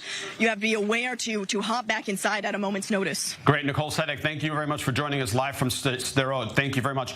I just want to bring people up to date in case you're just joining us from around the world. There has been attacks on Tel Aviv and the metro area all across Israel, central Israel right now. This is about 45 minutes now. I'm joined here in studio with Guy Azrieli. We're just getting word now also into the studio that there have been some attacks. Actually, I'm hearing them outside our window. It's just south of Tel Aviv in Holon, which is about it's a suburb about 20-25 minutes from here. Rishon LeZion, which is about not too far away, also about 20-25 minutes from here. Guys joining us, up to speed. What's up?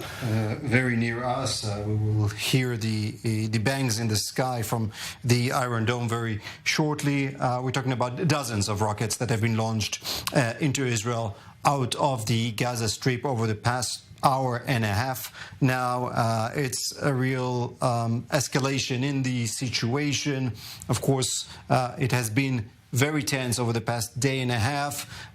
Israel was expecting a reaction from the Palestinian factions in Gaza, and that has come now with a full blow. We heard those rockets towards Tel Aviv, still towards Israel's center at this very hour. Israelis are being asked to go to shelters once they hear the siren near them, or they could get them on the app of the Homefront Command. People here in Tel Aviv, in nearby communities, have about 90 seconds to go to shelter. That is a lot of time. There's no need to run. Right. They can make their way safely to the nearby shelter. We are hearing from a senior Israeli source now some comments to I-24 News, and this is what he tells us. He says their expectation is for 2 or 3 days of escalation, but it is way too early to know where could this develop. Of course, we've seen multiple campaigns of Israel in Gaza. Some of them lasted weeks in the years that have passed ever since Hamas took over the Gaza Strip in the mid-2000s. But this is the largest amount of rockets we've seen in years. Not in years, but certainly over the past year for sure. We've seen 100 rockets towards Sderot just last week. We're not at 100 yet, but the magnitude is different because these are rockets towards Tel Aviv, the center of Israel. So many millions of Israelis live here, and that is a whole different ball game. Islamic Jihad, we should mention, is a smaller organization. This is not Hamas, as long as it is just Islamic Jihad that is involved in the fighting right now. The capabilities of Islamic Jihad are fewer than that of Hamas. Hamas, as far as Israel knows, holds many dozens of rockets, heavy rockets that could reach Tel Aviv. As far as Israel knows, the Islamic Jihad only has a few of those rockets.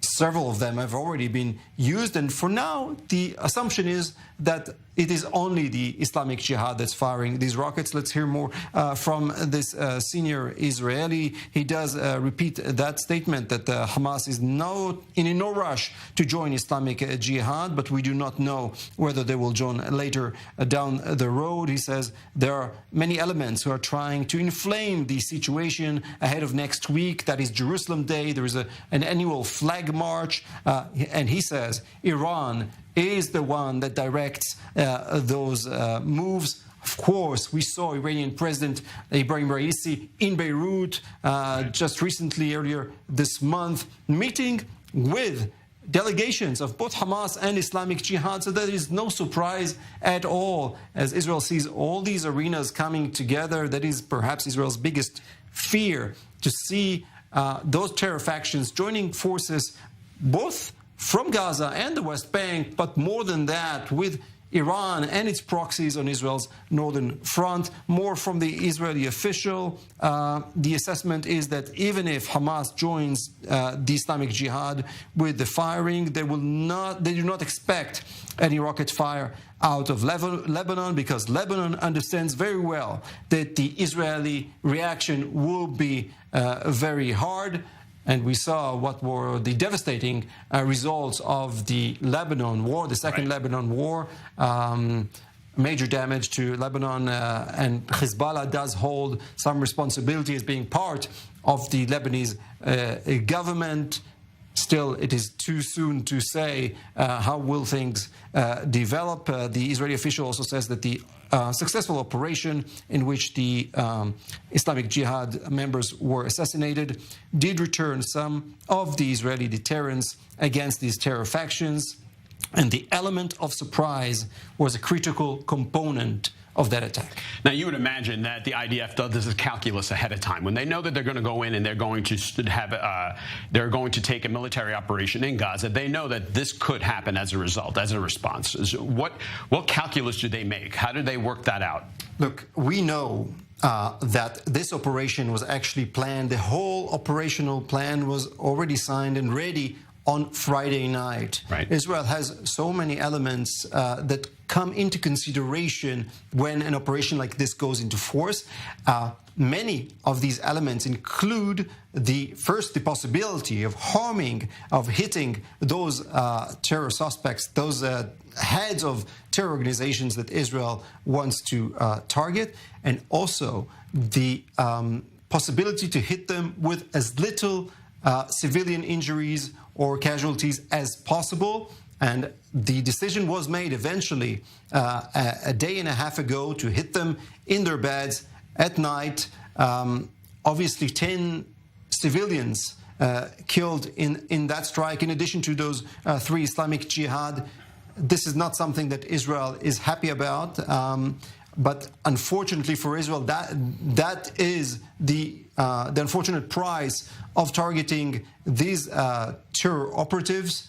Israel wants to bring back the deterrence. The deterrence is not the civilians. This is not Israel's goal. Right. It is these terror operatives, and these were very senior ones of the Palestinian Islamic Jihad. Israel hopes that these moves will return the deterrence, as we saw ongoing rocket fire, not just from last Tuesday, so many events over the past weeks and months of rocket fire slowly hitting Israel, and Israel has been responding mildly, because a situation like this, where we have such a large scale escalation, that you can see how it impacts all of Israel. So this is not something that is taken lightly. The human toll is terrible, both for the residents in the south and for many Israelis living here who need to run for shelter. That is not including, possible damages, injuries, fatalities, if it comes to that, and also a serious impact on the daily lives, on the economy of Israel. So Israel was waiting. It was holding on. Eventually, the time has come where Israel could not live with this rocket fire anymore, and also the time for Israel was right. We also saw rocket fire last month during the holiday of Passover. That was, again, not a very convenient time for Israel. the time has come now. So the risk assessment was done by the Ministry of Defense to do this attack towards Gaza earlier today, knowing that there would be some sort of response back. What happens now? Like what? So we're not a fly in the wall. What happens in the Ministry of Defense? But now, what goes through the minds of those in that office? First of all these scenarios were taken into consideration when that operation took place. It was very important for Israel to strike only those members of Islamic Jihad. Israel wishes to keep Hamas out of this escalation. Whether indeed it does or not, time will tell. For now, Hamas is speaking out. The rhetoric is such that it is part of the operation, but the Israeli assessment is that so far we have not seen Hamas firing any rockets towards Israel. But going forward, that would really depend on the scale of the escalation. Israel, on its part, fulfilled its goal in taking down these operatives, also hitting many of the Islamic Jihad missile launching sites. Unfortunately, there are dozens, if not hundreds, of them hidden on the ground. Right. Israel, with all its intelligence, doesn't know where all of them are, but we are seeing these little strikes today where drones and other surveillance means of Israel locate terrorists who were getting ready to launch rockets and were hitting them. So that these were part of those hits. The escalation will depend on the scale and also on the human damage. For now, the Iron Dome is able to take down such a large percentage of these rockets. If, God forbid, a rocket hits a highly populated building and creates a major damage, that, of course, could change the picture completely. Let's talk a little bit about those missiles, because right now, from Gaza to Tel Aviv is how many kilometers? Roughly 50 or so, right? Just over 50. Right. So if you're looking at these missiles that can make, they're usually about 5 to 10, 15 kilometers between Gaza and Sderot or Ashdod or any of those. But to hit Tel Aviv is means that the missiles must be larger, or they're longer range missiles. Is there something to be said about that maybe without the help of Hamas, they're able to make that trajectory? Yes, this is what we mentioned earlier. The fact that Islamic Jihad is a much smaller group, at least in Gaza, doesn't have the same capabilities as Hamas. It holds quite a barrage of rockets that could reach those communities in the south. Israeli security establishment believes they only have maybe a dozen or two of those longer range missiles, the rockets, that could reach Tel Aviv. We saw at least 2 or 3 of them launched over the past hour. It's interesting because it was not clear what was the strategy of Islamic Jihad. Israel took down those operatives a day and a half ago, and since then there's been this major sense of suspense. People were waiting. They were waiting here, but definitely were waiting in the south of Israel, in fear of this retaliation that did indeed come. And eventually today, that was the time for Islamic Jihad. We don't know their calculations. They were very happy to keep Israel at bay, to keep those residents in fear. We know that thousands of them have evicted to Tel Aviv, to Netanya, to northern communities, to Jerusalem, away from those short-range missiles. And although they do reach these areas as well, for now, there are not that many of them. And it is safer here because you do have so much more time to run for shelter. Can you imagine being a mother with 3 little children outside when you have 15 seconds to run to shelter? That is an impossible reality. Guy Azrieli, thank you. Just in case you're just joining us now, we are live on I-24 News. For the past hour now, there's been a missile attack on Israel through Tel Aviv, the southern communities of Tel Aviv. This has now been going for about an hour. There have been many of the interceptions by the Iron Dome. The Iron Dome seems to have been working. Our correspondents are in shelter. They're actually out in the field as well. Guy Azrieli is joining me here in studio. One of the things that I want, in case you're just joining us also from around around the world. We have not gotten any information on any injuries that have occurred here in Israel. We're getting the information coming in right into I-24 News. Guy Israeli still joins me here in studio. When you walk around the streets of Tel Aviv yesterday, there was always like this sense of something could happen, right? People kept... I think for many who live here on a regular basis, or at least know the reality as you do, for sure, those who listen to the news, who know what's going on in the south, this sense of suspense was definitely evident here as well. But I just came from the center of Tel Aviv 2 hours ago. Dizengoff Square, a very central area, was packed with people on their daily lives. Tel Aviv is such a vibrant city. Anyone who visited know this very well. The coffee shop, the restaurants are full. People are out and about. It's a beautiful sunny day, the beginning of the summer. And then the sirens go off. Exactly, and that reality just stops just in a moment, and really reminds people what is the reality of their friends, their families, who live just an hour. It's just an hour away. I think that our viewers in America sometimes have a difficult time understanding the distances here. Israel is such a small country. It is only 1 hour away from here in Tel Aviv to Ashkelon, to Sderot, to these communities who are right on the border. And that was an alarm bell, literally, that reminds people of what it's like dealing with these terror groups in Gaza. Guy Israeli is going to stay with me in studio. Let me first just recap those of you just joining us from around the world. There have been some missile attacks against Israel that have occurred about an hour ago. Tel Aviv was struck. It was intercepted. You could hear the booms right outside our studio. So as of now, there are no reports of injury. But let me first now bring in Professor Ephraim Imbar. He's the president of the Jerusalem Institute for Strategy and Security, and he's joining me live now from Jerusalem. Professor, thank you so much for joining us. My pleasure. So this obviously is now, the game has changed, right? We're now, before where it was like we had a ceasefire, we were trying to work things out, and now the game has changed here, hasn't it?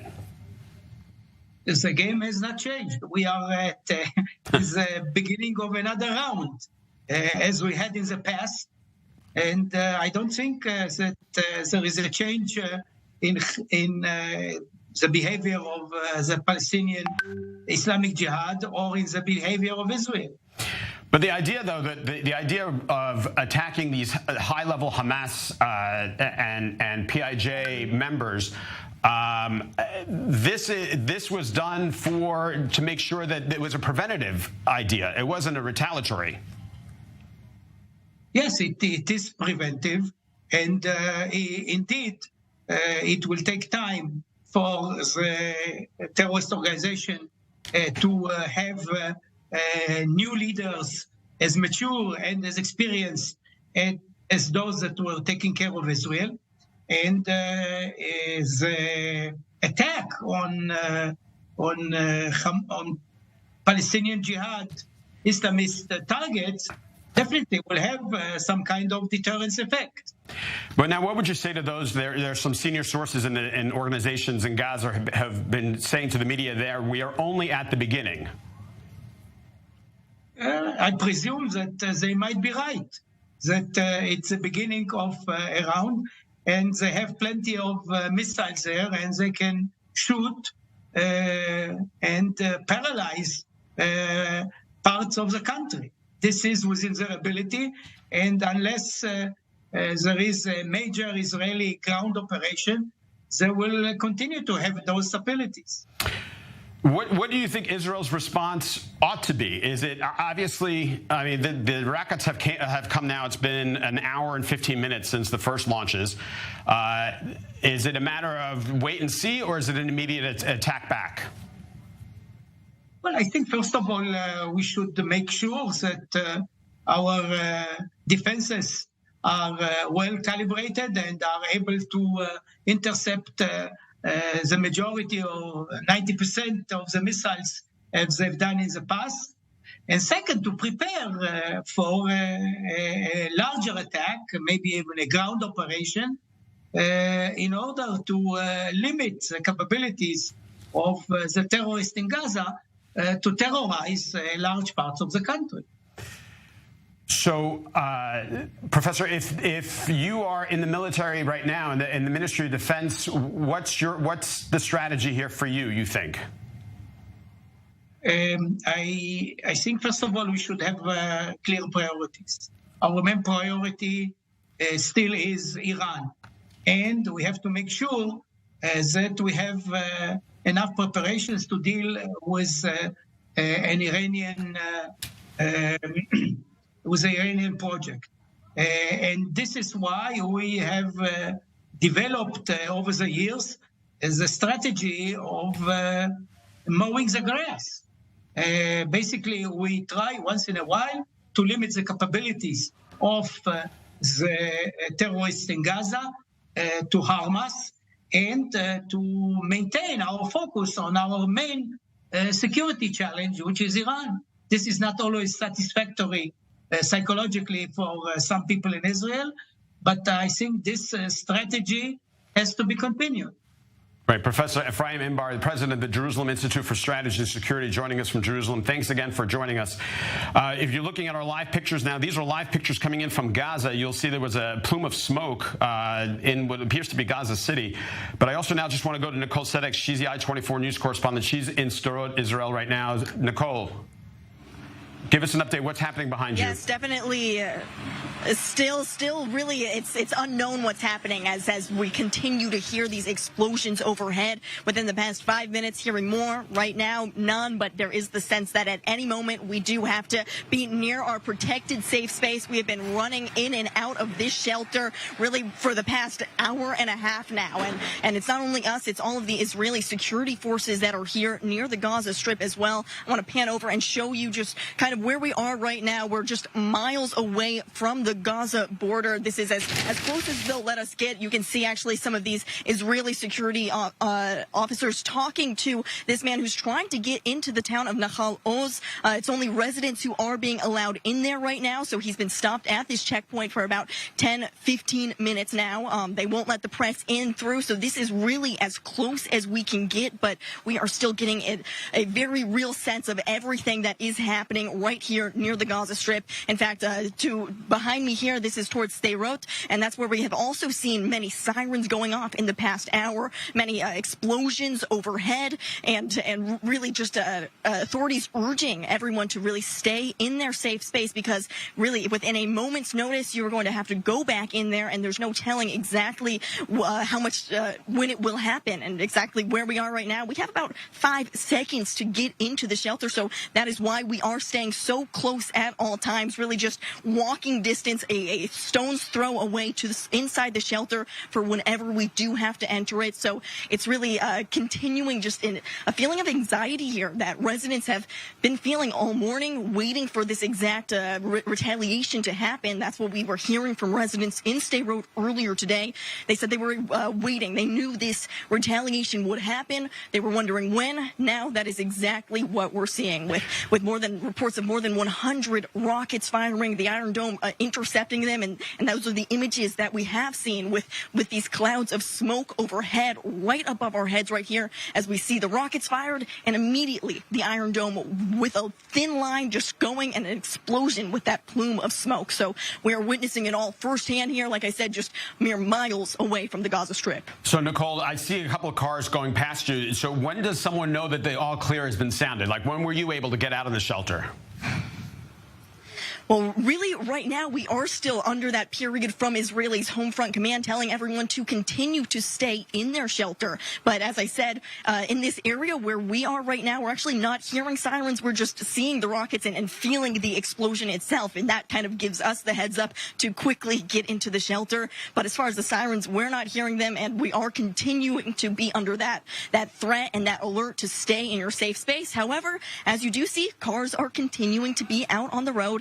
This is unfortunately a reality that many citizens and residents are used to here. So they are continuing to use caution. As I said, you can see a lot of these explosions firsthand, and so they're going to continue about their daily life, using their cars, using their roads, but that is not what authorities are saying to do right now. They are urging everyone to really take precautions because, as we have seen for the past hour and a half now, it's just been a barrage of rockets, and there's really no telling exactly when the next one might be. Great. Nicole Sedek, thank you very much. Stay safe out there. Nicole Sedek and her team that are in Sderot, Israel right now.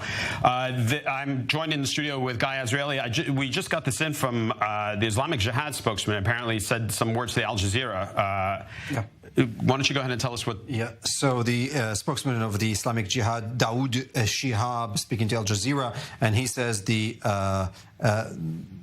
reaction to the assassination is a message to the occupation, to his words, that proves that it failed in its gambles and with its goals. The government of the occupation and its military carry the responsibility for this escalation a lot. It's interesting because we're also hearing from a senior IDF officer, the head of COGAT, that's the body that is in charge of coordinating relations with the Palestinian territories. His name is Ghassan Aliyan, and he sends a message directly to the people of Gaza. He doesn't speak to Al Jazeera. He goes on his Facebook speaking in his own language, in Arabic, to the people of Gaza, and he tells them that the Islamic Jihad bears the full responsibility for damaging the security stability in the Gaza Strip. He says the leadership of the Islamic Jihad has made a mistake, and they pay for that mistakes. The leadership and those responsible are traveling abroad, enjoying luxury hotels, and sending their people in Gaza to fire rockets towards Israel instead of protecting your needs, your financial horizon, and your well-being. They are putting you and your families in danger for events that are not related to Gaza at all. He refers to the incident on Tuesday last week, in which a prisoner that is affiliated with Islamic Jihad, went on a hunger strike of 80 days, eventually died of his hunger strike, following the instructions of leaders also from Iran. Those Islamic Jihad operatives decided to send over 100 rockets. It's an unbelievable number, just towards one city in the course of an hour or two. That's just an incredible barrage, and the only goal here is to shed Israeli blood. This is the goal of these terror organizations, to shed blood, to harm the lives and to terrorize the lives of Israelis. And I think with that, they're doing a very good job, because for the past day and a half, the people of Israel, especially in the south, their lives have been halted. Children do not go to school. Workplaces are closed. Many families need to evict, and you see the daily reality here as well. Israel is being held hostage by a group of jihadists in Gaza that fire rockets whenever they please under the guidance of Iran, and this is the reality that Israel wants to put an end to. Will it be long-term? I doubt it. Right. But the message for Israel is returning the deterrence. And the message is that no one is immune, including the most senior Islamic Jihad operatives in Gaza. And the idea being is that these are precision strikes. This isn't just a barrage. Like the barrage of rockets that are coming this way to Israel are indiscriminate. They just basically blanket the entire area. I think that is the most important distinction here. The Islamic Jihad, or Hamas, for that matter, fires rockets towards civilian territories without any clear direction. Whatever hits, that's good for them. This operation, it took weeks to plan. It took days to execute, because Israel was only looking to harm those terror operatives, those 3 senior members of Islamic Jihad, responsible both for rocket fire and for inciting more violence in the West Bank. Israel waited for the right moment to strike them while they were in their homes, in hope for results that would not cost the life of many other innocent civilians, like their families. Unfortunately, 10 of them have died as well in that strike. That is not something that Israel is happy about. And not just because of the world reaction. Israel is not looking to kill innocent civilians in Gaza. If it wished to do that, Israel could have wiped out Gaza completely within hours. That is the last thing that Israel wants to do. Israel wants a good life for the people of Gaza. Israel was expanding the number of work permits for Gazans. Israel was promoting financial projects in Gaza to certain degrees in cooperation with Hamas that rules Gaza. And these terror groups, when they fire dozens, hundreds of rockets into Israeli territory, first of all, harm the well-being of those residents who are also held captive by these terror groups. There was talk of even lessening some of the restrictions, so work restrictions, permit restrictions, entry restrictions. There was talk of that before this happened yesterday, 2 days ago. So this obviously, it's not as though Israel said, okay, we're just going to jump in and randomly hit people. Yeah, I think this is where Hamas comes into the picture. Islamic Jihad does not rule Gaza. It can do whatever it wants under the guidelines of Iran. It's a different story for Hamas that does need to bear responsibility also for the people that it controlled. Yes, it is a terror group that terrorizes Israel on a regular basis, whose goal is to eliminate the state of Israel. This is what Hamas, Islamic Jihad, and these terror factions, the jihadists, want to do eventually. But Hamas is also a political group that controls the Gaza Strip, and Israel, as much as it doesn't like, or at least likes to say that it doesn't negotiate with terrorists, the reality is that Israel has to deal with Hamas. Hamas is the one who rules this enclave, and Israel shares some of the responsibility for their well-being, although Hamas is the main ruler of Gaza and bears the responsibility. Israel tries to cooperate with Hamas in order to achieve better life for those Gazans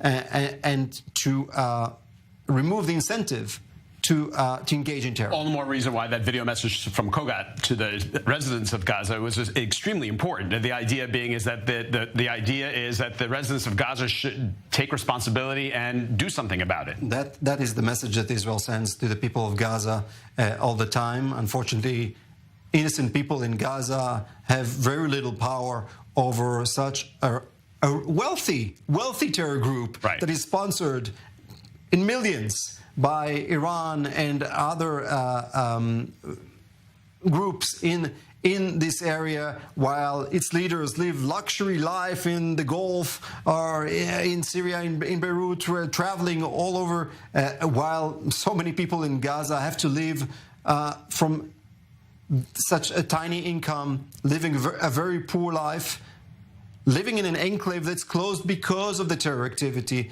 of Hamas. This was not the goal of Israel. I can remind our viewers, Israel withdrew all its forces out of Gaza. Right. Israel evicted tens of thousands of Israelis out of their homes in the settlements in the Gaza area, for some of them forcibly, unfortunately, under a government decision that was highly controversial, in hope for a better future, and the results were unfortunately the opposite of what it hoped for. Great. Guy Azrieli, stay with me here in the studio. Let's now go to Batya Leventhal. She's I-24 News correspondent. She's in Tel Aviv right now. Batya. Right, so an interesting scene happening in Tel Aviv around an hour ago, a rocket interception happening just over the I-24 News studios that are behind me in the corner there, which is in Jaffa. But what's quite interesting, Albert, is walking along the pier over here by the beachfront. There's relatively few people out today, and a lot of the actions point to the fact that, first of all, it is the middle of a working day and it's working hours, but also a lot of the tourists saying that they feel relatively nervous to be outside, and that's why they prefer to rather be at the poolside in some of the hotels. I'll remind some of our viewers, in May is when we start to see sort of an influx of overseas tourists coming in, because the summer months of June, July and August, and obviously the summer holidays are just around the corner. And so it's relatively a time where they do seem to flock to Israel to lie on the beaches to relax. A lot of them at least walking around here saying that they are huddling close to the bomb shelters that are open on the beach, but also staying close to their hotel. We also know that Ben Gurion in International Airport located in Tel Aviv had directed some of its flights, at least in the air, that were about to land at the International Airport here to circle around up until they knew that it was clear. So they are in contact with the IDF and the Air Force in order to make sure that those planes can land. We are being told that they are operating on normal schedules as of now, but waiting for situational updates. In the meantime, we do know that a British Airways flight with a former employee was actually redirected to Larnaca in Cyprus, and they have just landed there now, and obviously that flight will hopefully make its way through to Tel Aviv. But it just goes to show you the disruption that happens when there are rockets that are being aimed towards more of the central cities, but it also then puts a tinge in a lot of the people's thought patterns here in the center of what it must be like to be under such a barrage of rockets going off every second, more than 100 rockets being fired, particularly into the south. It must make for a very difficult situation and very difficult for residents to spend any inch of their day outside necessarily of the bomb shelters. And as Guy Azriel mentioned in the studio, this really just touches on the fact that Hamas and the Palestinian Islamic Jihad, we know Hamas has not yet joined in on this, but at least Palestinian Islamic Jihad's response is aimed at terrorizing Israel. A lot of residents, myself included, waking up in the middle of the night last night for fear of possibly missing a siren, because it would seem that a tit-for-tat operation, or at least response and approach, would have been the case, since Israel did end up citing that first operation at around 2 o'clock on Tuesday morning, but not necessarily the case. As a result, very much playing this wait-and-see game for a lot of residents here in Israel. So, Batya, you're at the Tayelet, which is, everyone knows. I mean, anyone who's visited Tel Aviv knows that Tayelet's extremely, usually busy. You're saying that there's so many of the tourists who have disappeared, for better lack of a term, because they're nervous. What about Israelis? Are Israelis there? Are they saying that life just goes on? We're used to this. Israelis have got to be one of the most resilient populations on the planet. But again, this does disrupt their lives. And you do sort of have the brackets of, yes, this is our life. We don't have any other country. And we saw that a lot during the recent protests that have gripped Israel for the last 18 weeks. A lot of these people feel so dedicated to the cause because their answer is, this is our country. We don't have another place besides Israel. A lot of the Jews in the diaspora come here seeking a refuge from anti-Semitism and from other issues that happen in the diaspora. And so there very much is a sense that while this is our daily life and things do have to go on, which, as I mentioned, a lot of Israelis are currently at work. It is a Wednesday, it's working hours. There is still a sense in the air of that nervousness when the rockets do get fired at central Israel, which is not common compared to the south. Great. Batya Leventhal joining us live from the Tel Aviv Tayelet. Thank you so much for joining us. In case you're just joining us now, I just want to give everyone an update.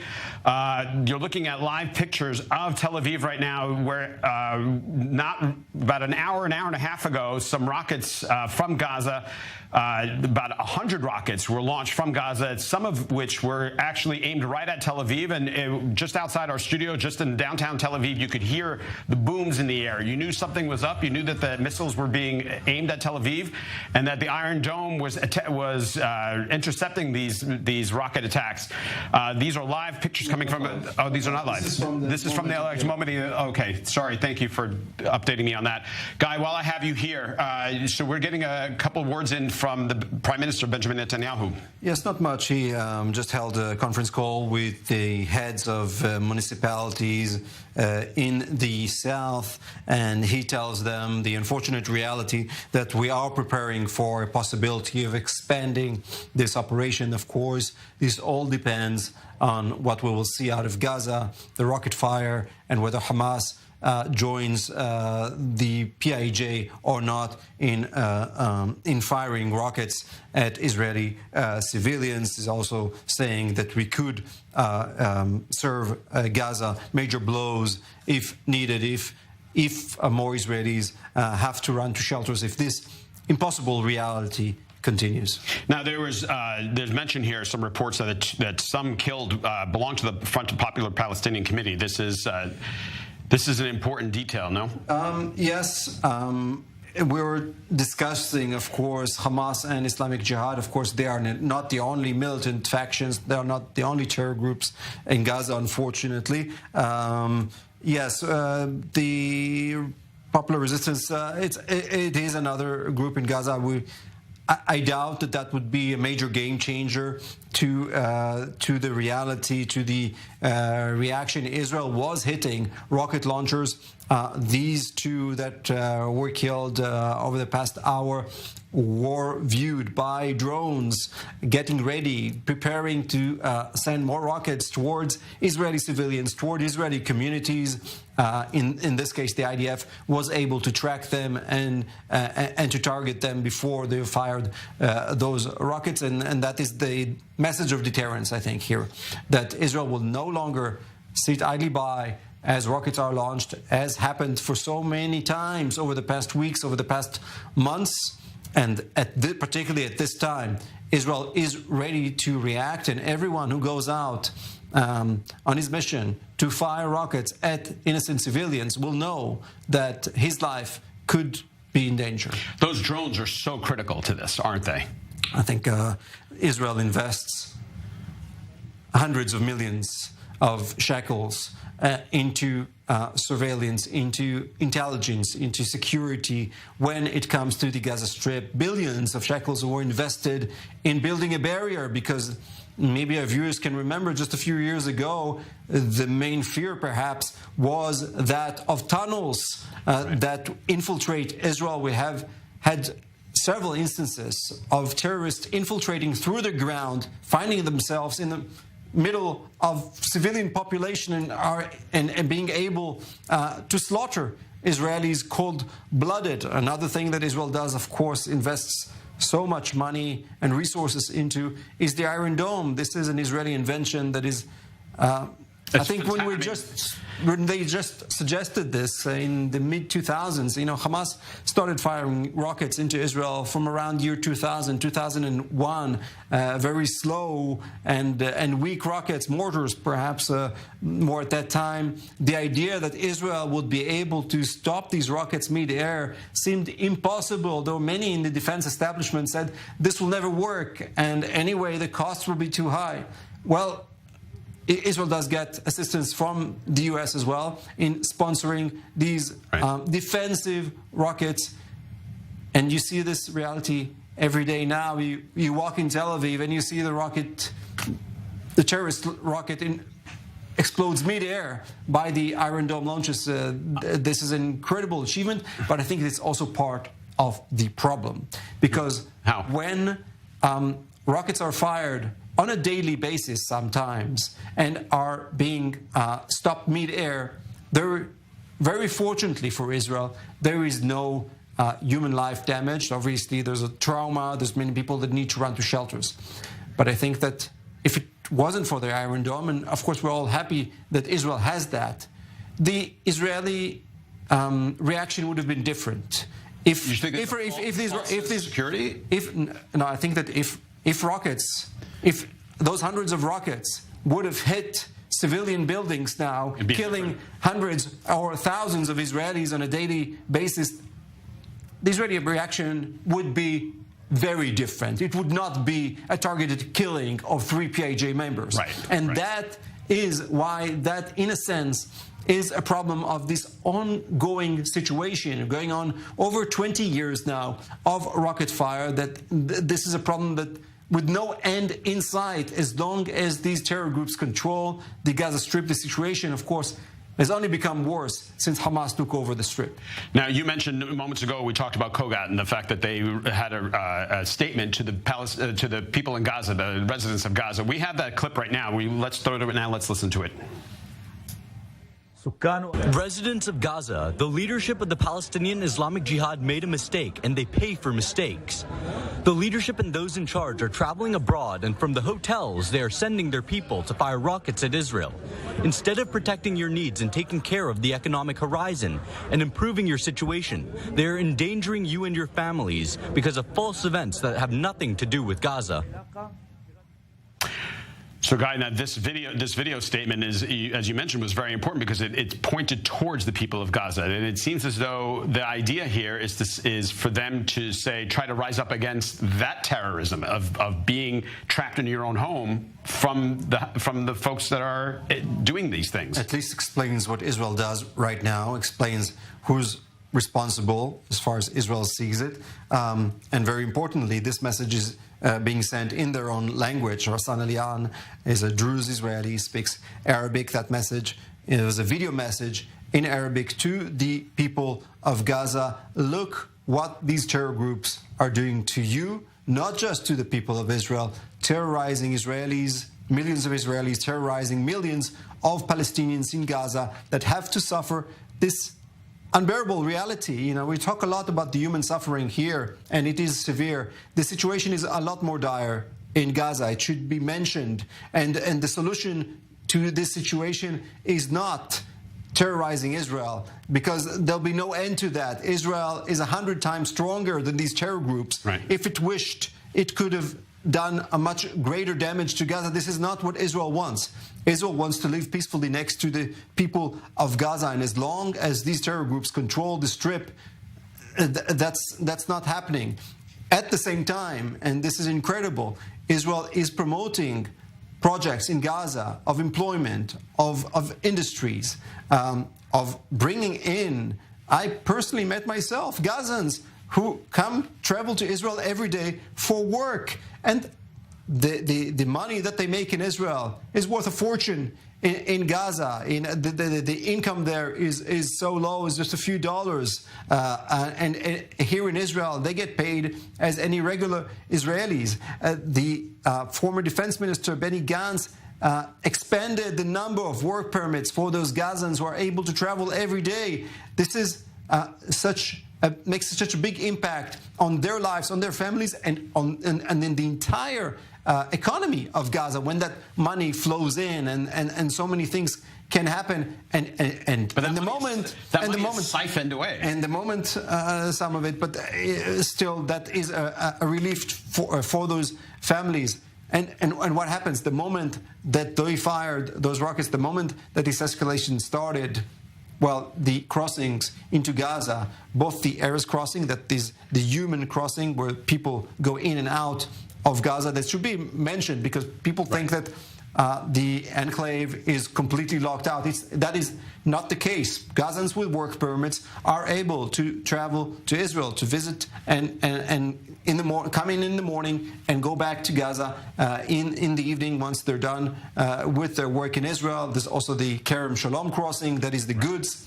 Also highly important, bringing in so much supply. Israel allows thousands of trucks into Gaza every day with food, with medicine, with so many things that these people in Gaza need because of this unfortunate reality of the area being closed because of these terror groups. Israel says that to the people of Gaza very clearly. If you want a better future, you need to do what you can, not to participate and know who's responsible for these actions. As we're talking about Gaza, let's just, we're going to go now live to Pierre Clochon. He's adding to our live team coverage of the rocket attacks against Israel. He's joining us now live from the Israel-Gaza border. Pierre, thanks for joining us. Tell me a little bit, Pierre, what is happening where you are right now? Well, there's been a lull. At least from the Palestinian side onto the Israeli territory right now for the past 20 minutes, half hour. There hasn't been any rocket launching in the sky over us. We're in Kibbutz Sa'ad, nearby the security fence between Israel and the Gaza Strip. There were interceptions earlier that we've seen toward Sderot in that direction and Netivot in that direction. We know that in Sderot, about an hour and a half ago, there was a direct hit on a house, but the house was unoccupied. There's been also direct hits on a chicken, a place where they grow chicken, and as well as in a kindergarten, but there were no injuries. The kindergarten was closed. Schools and kindergartens have been closed in the area since yesterday morning. So all in all, there's been no casualties here in the vicinity of the border with the Gaza Strip. We've seen an Israeli attack helicopter hovering above us earlier on. So there is still intense activity over the Gaza Strip right now. So Pierre, for those of us just joining us who were not by a TV a half hour ago, walk us through what you experienced about 30 minutes, 45 minutes, almost an hour ago. Well, I reached here and we just heard the shriek of one of the rockets with, you know, the tail, the white smoke tail. And then after a few seconds, a boom of an interception with a black smoke. The Iron Dome anti-missile missile system intercepted one of those rockets. We've seen other interceptions towards Sderot. Sderot is a city of 30,000 inhabitants, so it is very important to protect that city. Especially that last week, during the previous round of fighting, there were 3 Chinese foreign workers on a construction site that had been wounded by a rocket fire. They don't want that to be repeated again, especially that this time the rocket fire is much more intensive than in the previous round last week. We've seen this helicopter hovering over our head. We are actually hearing helicopters, but we don't see them right now, and right now it's pretty calm. Great. Thank you very much, Pierre Clochander. He's joining us live from the Israel-Gaza border. I'm joined here in studio by Guy Azrieli. We've gotten some spokesperson from the IDF has just come out with something. Can you walk us through a little bit about now, just in case you're just joining us, this is Operation Shield and Arrow, which was launched overnight into this morning. And so, Guy, talk a little bit about that. Just a small update from the IDF spokesman that the IDF has struck stations of launching mortars by the Islamic Jihad. Fighter jets actually targeted these 2 sites of mortars belonging to the Islamic Jihad, also saying the IDF will continue to operate in order to maintain the security of the people of Israel. Great. Guy, thank you very much. I'm joined also in studio by Owen Alterman, our senior correspondent here at I-24. This is a test. This is a test of the Prime Minister. This is a test of the Defense Minister. What goes on with them? Yeah, they've been tested before. I think that's the first thing to say. This is certainly not Benjamin Netanyahu's first time around the block in terms of a campaign with the Gaza Strip. This one is different from most, although not all of those campaigns, Albert, in the sense that Israel initiated this one. Of course, obviously, there were attacks on Israelis. There was rocket fire on Israelis. There were things that Israel was defending itself against. But it was Israel that decided the timing of an escalation, meaning that strike just about 36 hours ago against those leaders of the Islamic Jihad. That has not generally been Benjamin Netanyahu's practice. In conflicts and in military operations, he has tended to escalate in response to escalations from the other side.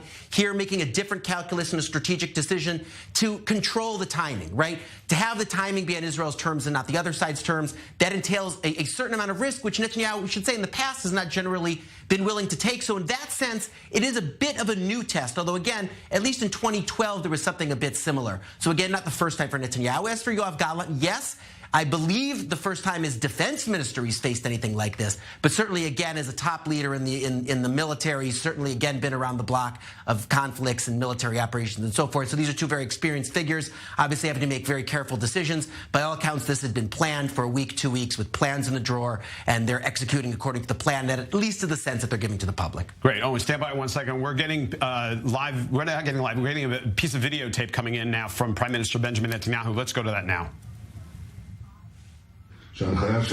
We are ready for the possibility of the expansion of the campaign and for severe blows already now and in the future. All in all, I think we have the upper hand. You are in this fight, and I appreciate your support and standing.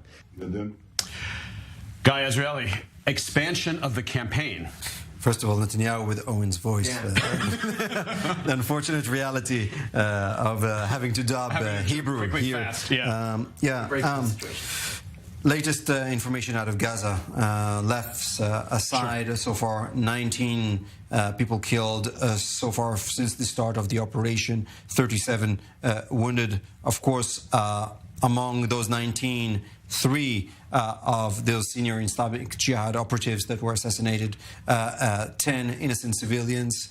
And you're looking at live pictures. These are live pictures coming in from Gaza right now. Apparently a strike has occurred. That's the plume of smoke coming in from an IDF plane that obviously dropped something there.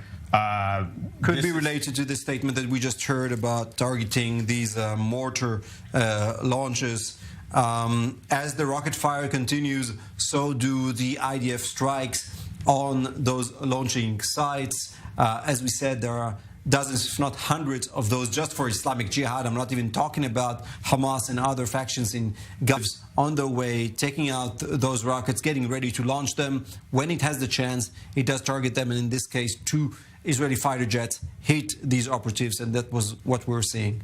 Guy Agila, stand by one second. Owen, let me go back to you for 1 second in terms of your diplomatic portfolio. The Prime Minister, the Defense Minister looks at this from a larger picture also. We've had a rapprochement between some of the Gulf states with Iran. We've got the U.S. taking a distance of a stand a little bit. Where does that fit into everything here? It's relevant. It's relevant as Israel conducts the war, as much as I think the leaders, Albert, sometimes would like to tell us it's not, and they're only concerned with the security issues. Obviously, the diplomacy has to be part of it. The pattern generally has been in Israeli military operations that at the beginning of the campaign, Israel has strong support, and that support erodes over the course of time. Why? Because generally the beginning of the campaign is provoked by the other side, right? The other side attacking Israel in some kind of massive way, and Israel responding, which helps Israel internationally. Also, the way the process works is the Air Force has what's called its target bank, right? You know, a list of hundreds of targets, I don't know how many, but ranked in a sense, right? And the ones at the top of the list are ones where on the one hand you have a high value target, and on the other hand a low risk of civilian casualties. So those are easy targets to hit without much potential risk or backlash for Israel, including diplomatically. But as you start to exhaust that target bank, you start to get into more gray areas and start to take on more risk, and we've seen that time and time again, Israeli campaigns in Gaza. This one in that sense has to be said is different because the initial strike involved so many civilian casualties, right? So even in that initial strike, the military, rightly or wrongly, for better or worse, took on this risk, and which became a reality of significant civilian casualties alongside those 3 very senior commanders who were killed. And you're right, that means that Israel doesn't have the strong international support at the start of the campaign that it has had in the past. What does that mean going forward? Is there more erosion? Does the erosion happen more quickly? Does it cause Israel to try to roll back the campaign sooner? Again, I think those are questions that the leadership is going to have to be testing, as to use your word, day in, day out, even hour in, hour out. In case you're just joining us, we are live now at I-24 News with a rocket attack many rockets being aimed at Israel right now. There's one rocket attack. We've just gotten a red alert that says that Zikim is an area that has been that's now under red alert. That's in the southern part of Israel. This is not. There had been about a lull for about a half hour, but now apparently there's some more rockets being launched right now. Owen, in terms of, you had talked a lot about the fact that this is different, where before the Prime Minister had always done it as sort of a retaliatory incident. Now this is a little bit more of on Netanyahu's terms. Is this where some of the allies will say, wait, hold on a minute, why are we doing that? Yes, in a word. First of all, so I'd say it's not unprecedented. The 2012 Gaza military operation, for example, began with an Israeli targeted assassination on a major figure in Gaza, and that led to an instant escalation. So Netanyahu has done something like this before, but that said, when you look at the sweep of Israel, certainly the major Gaza conflicts, and even the ones that were lesser, the general pattern has been an escalation from the other side that Israel is responding to. And you're right, Albert, that gives Israel a stronger measure of legitimacy abroad at the beginning. And we have to emphasize that at the beginning, we all know, all of us, all of our viewers know what has happened over the course of those campaigns to Israel's standing abroad and in international public opinion. Yeah, we did hear something outside the studio. Just in case you're just joining us, we did hear a big, large explosion just out of our studio. Very close. Yeah. There's 3 or 4 now. Yeah. No sirens in Tel Aviv, but we did hear the explosions. At any rate, obviously an evolving situation and something Israelis sadly have become used to. Of course, to remind everyone watching in Israel how important it is, of course, to follow the instructions of the Home Front Command and how we have seen in past conflicts that it has often saved lives, and it's something important for all of us to keep in mind.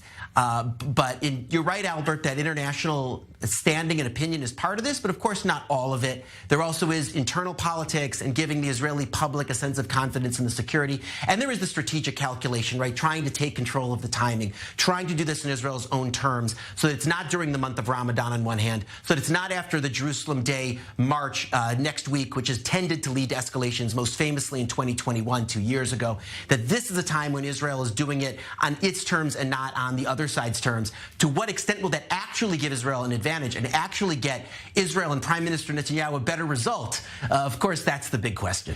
Great. Owen Alterman, hold on one second. I just want to get people up to date right now. In case you're just joining us from around the world, I-24 News is live with breaking news coverage of missile attacks that are occurring on towards Israel. There have been some interceptions in the past few minutes, within the past 30 seconds, that we heard a large boom. There have been 4 or 5 of them that we can hear right here in our studio. There have been interceptions all throughout the southern part of Tel Aviv.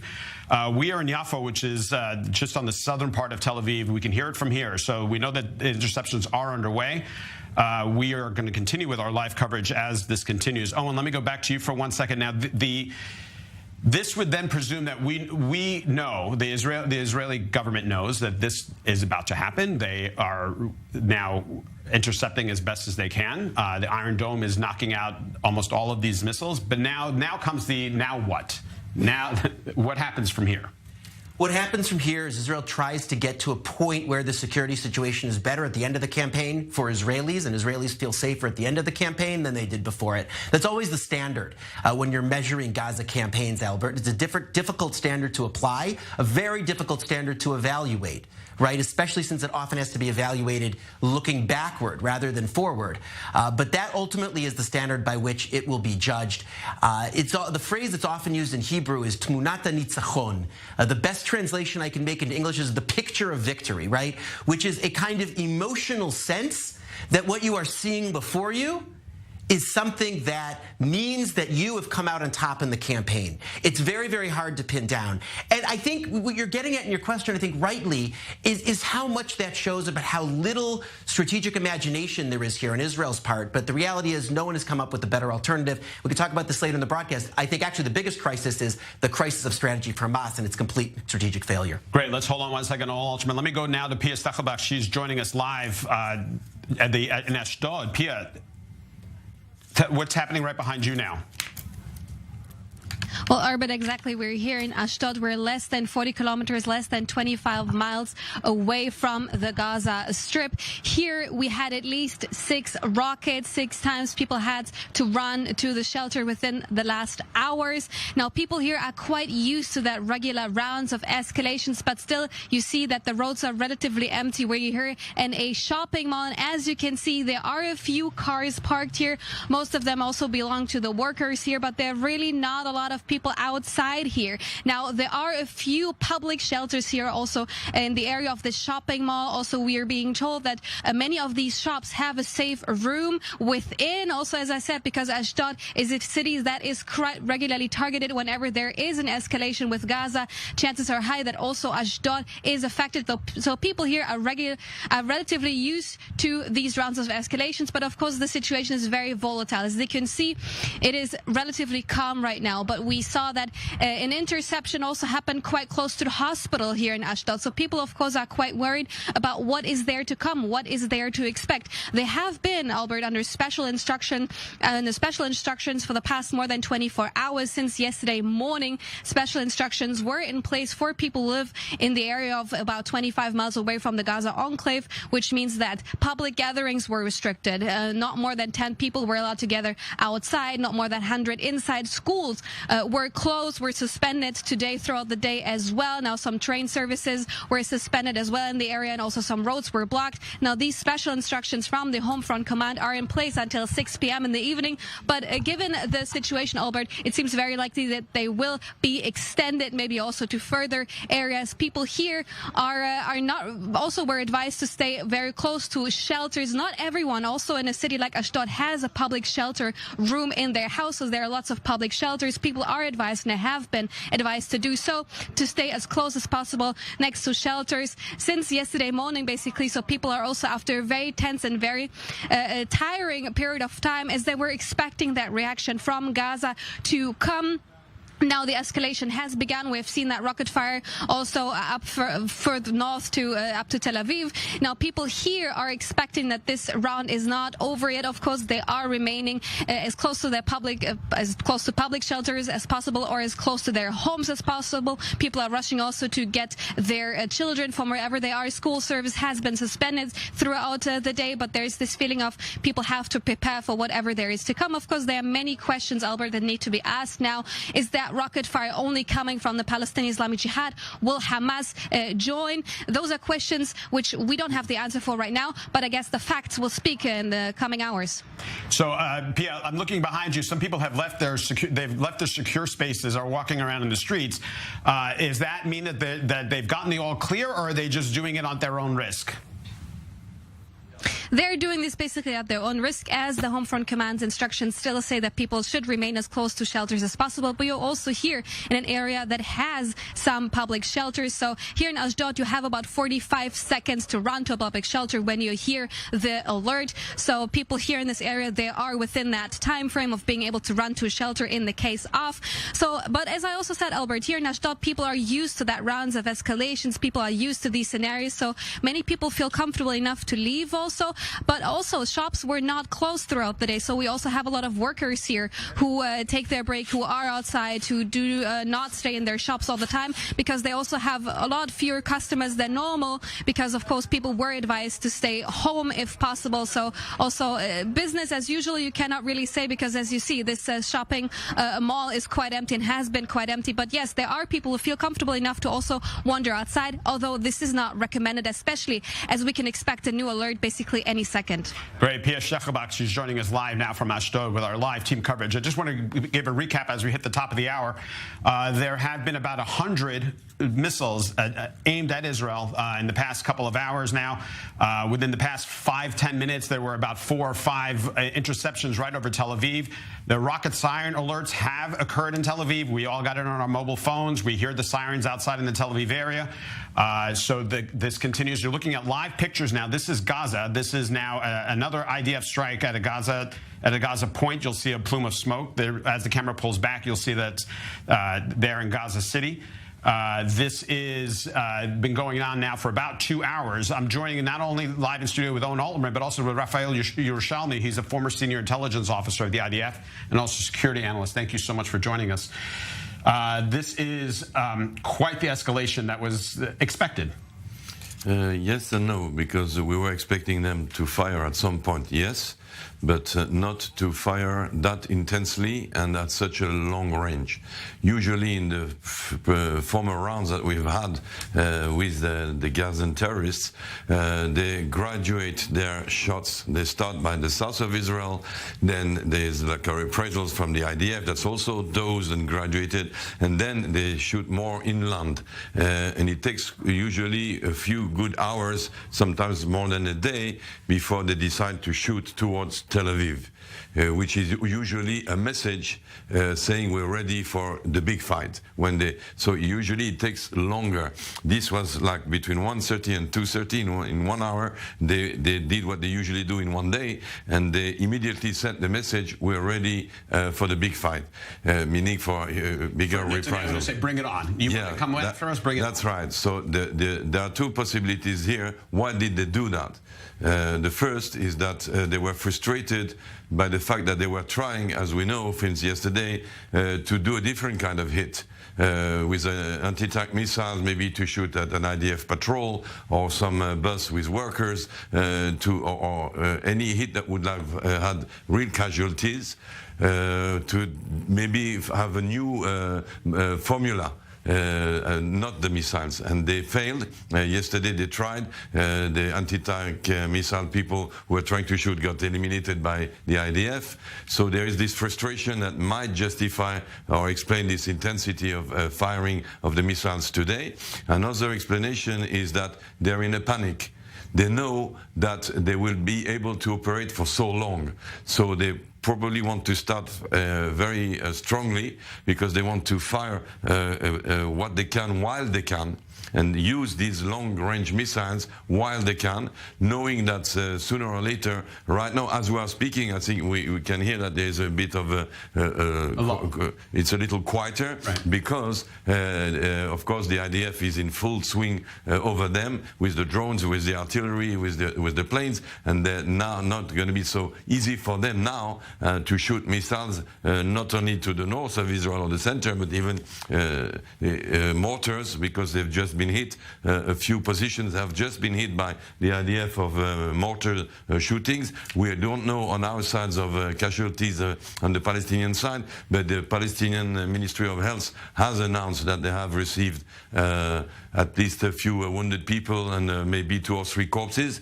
So the fact that they had very little time, you also must remember that the Islamic Jihad doesn't have the quantity of ammunition that the Hamas has. Right. The Hamas, you're talking thousands of missiles. In the Islamic Jihad, it's more like hundreds, and missiles able to reach Tel Aviv a few dozens. So that might explain the fact that they shot so much so fast, the kind of panic, like they say, let's do it now, because we don't know if we're going to be able to continue disquieting the Israelis for long. So that would seem to think that what they're doing now is getting rid of everything, which is all in one big barrage. But that's at some point they'll run out of missiles.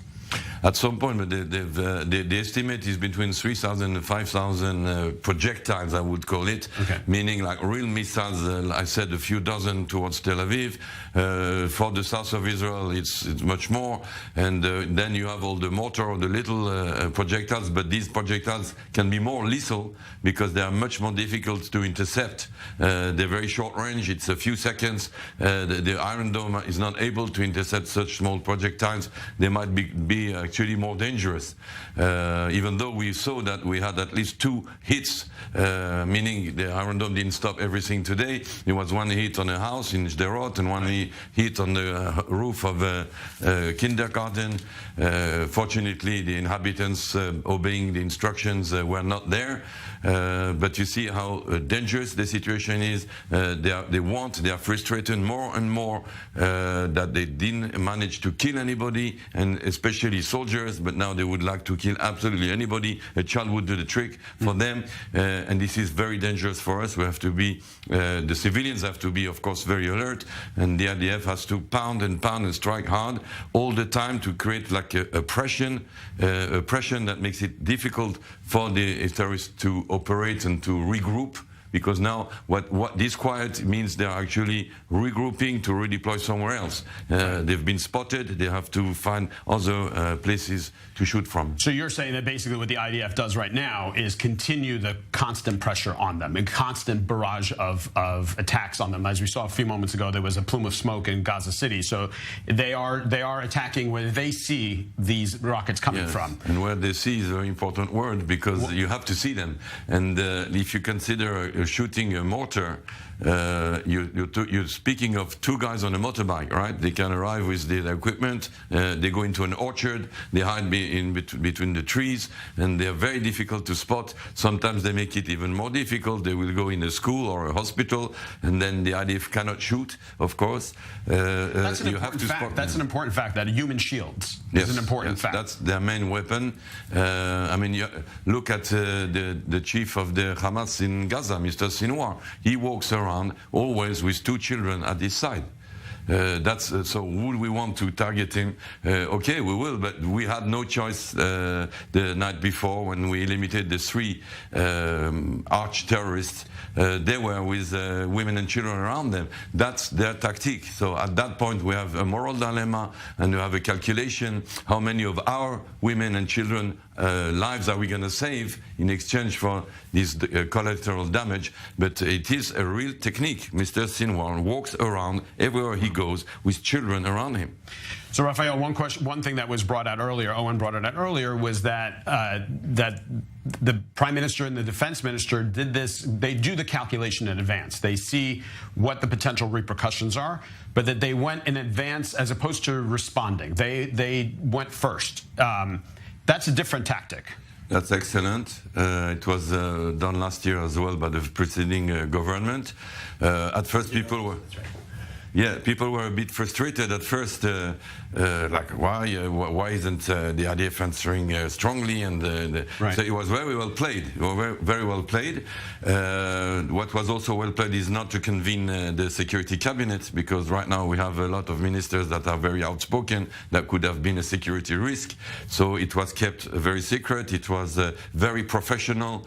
The operation itself was very surgical, and of course. On the very night that last week after the rockets fired, if you try to shoot back, you have no effect of surprise. Right. All the guys are in the bunkers hidden. Waiting. So it's obvious that you have to wait a few days for them to be less vigilant and come out of their hiding places, then strike. And of course, the security services gave the army the information when the guys came out, when they were at home or in their car, and they were easier targets. Right. We have to have the initiative. It's been too many years that the terrorists have had the initiative. They are the one. They are proactive. They decide when to shoot, want to shoot. Even this time, I mean, we limited 3 armed terrorists, but then we were waiting to see the good or ill will of the terrorists. What are they going to shoot? When are they going to shoot? Will they shoot? Will the Hamas come in? Will not the Hamas come in? Also there is a dilemma. How good and efficient is it to give immunity, this kind of immunity to the Hamas, to try and leave the Hamas out of it? The Hamas is not out of it. It's full in it. So is it a good strategy, not a good strategy? We will see now in the coming hours. It seems to be that right now the Hamas does hesitate to come in, even though it has declared that they want to come in. They do not seem to come in right now. They depend, of course, on their masters in Tehran or elsewhere.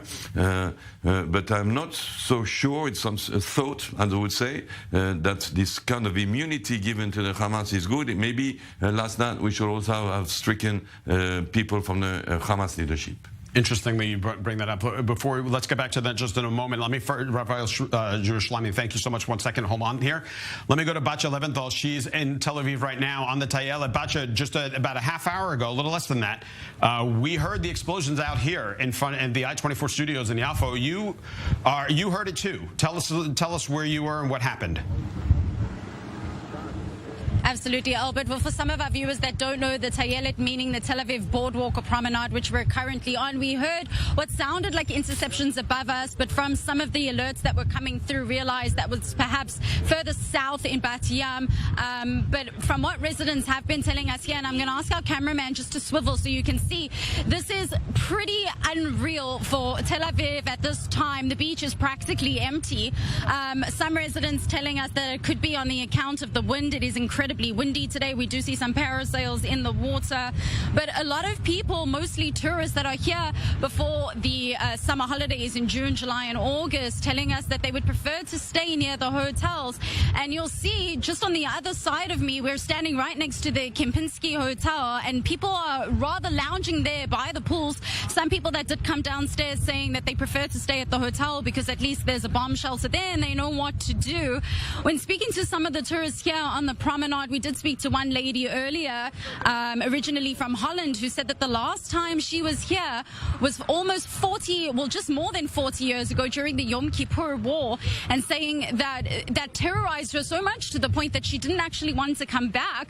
But she's obviously here for a wedding, and knowing that this is happening again, she's very sensitive to a lot of the sounds. And we hear that same semblance. Mind you, Israelis are very resilient, and this is part and parcel of their lives here. But Israelis also feel it, that the start of a car, even the rile up of some of the scooters that are here, has a slight resemblance to the sirens, and that almost triggers a panic response for people to send them running. And so a very unusual situation here on the boardwalk in Tel Aviv, which is usually packed no matter the time of day, no matter the season. It's very unusual to see that a lot of people are sort of bunkering at the moment. But if you take a listen to what we spoke to this woman about earlier, you'll see exactly some of the sentiments that I've mentioned to you now. What happened this morning? You feel safe? I don't really feel safe, but so I just heard the sound again, and I thought, what is this? But that was the ambulance, or was that a siren also? I was in the hotel when the noise came, and then the owner say where I have to go.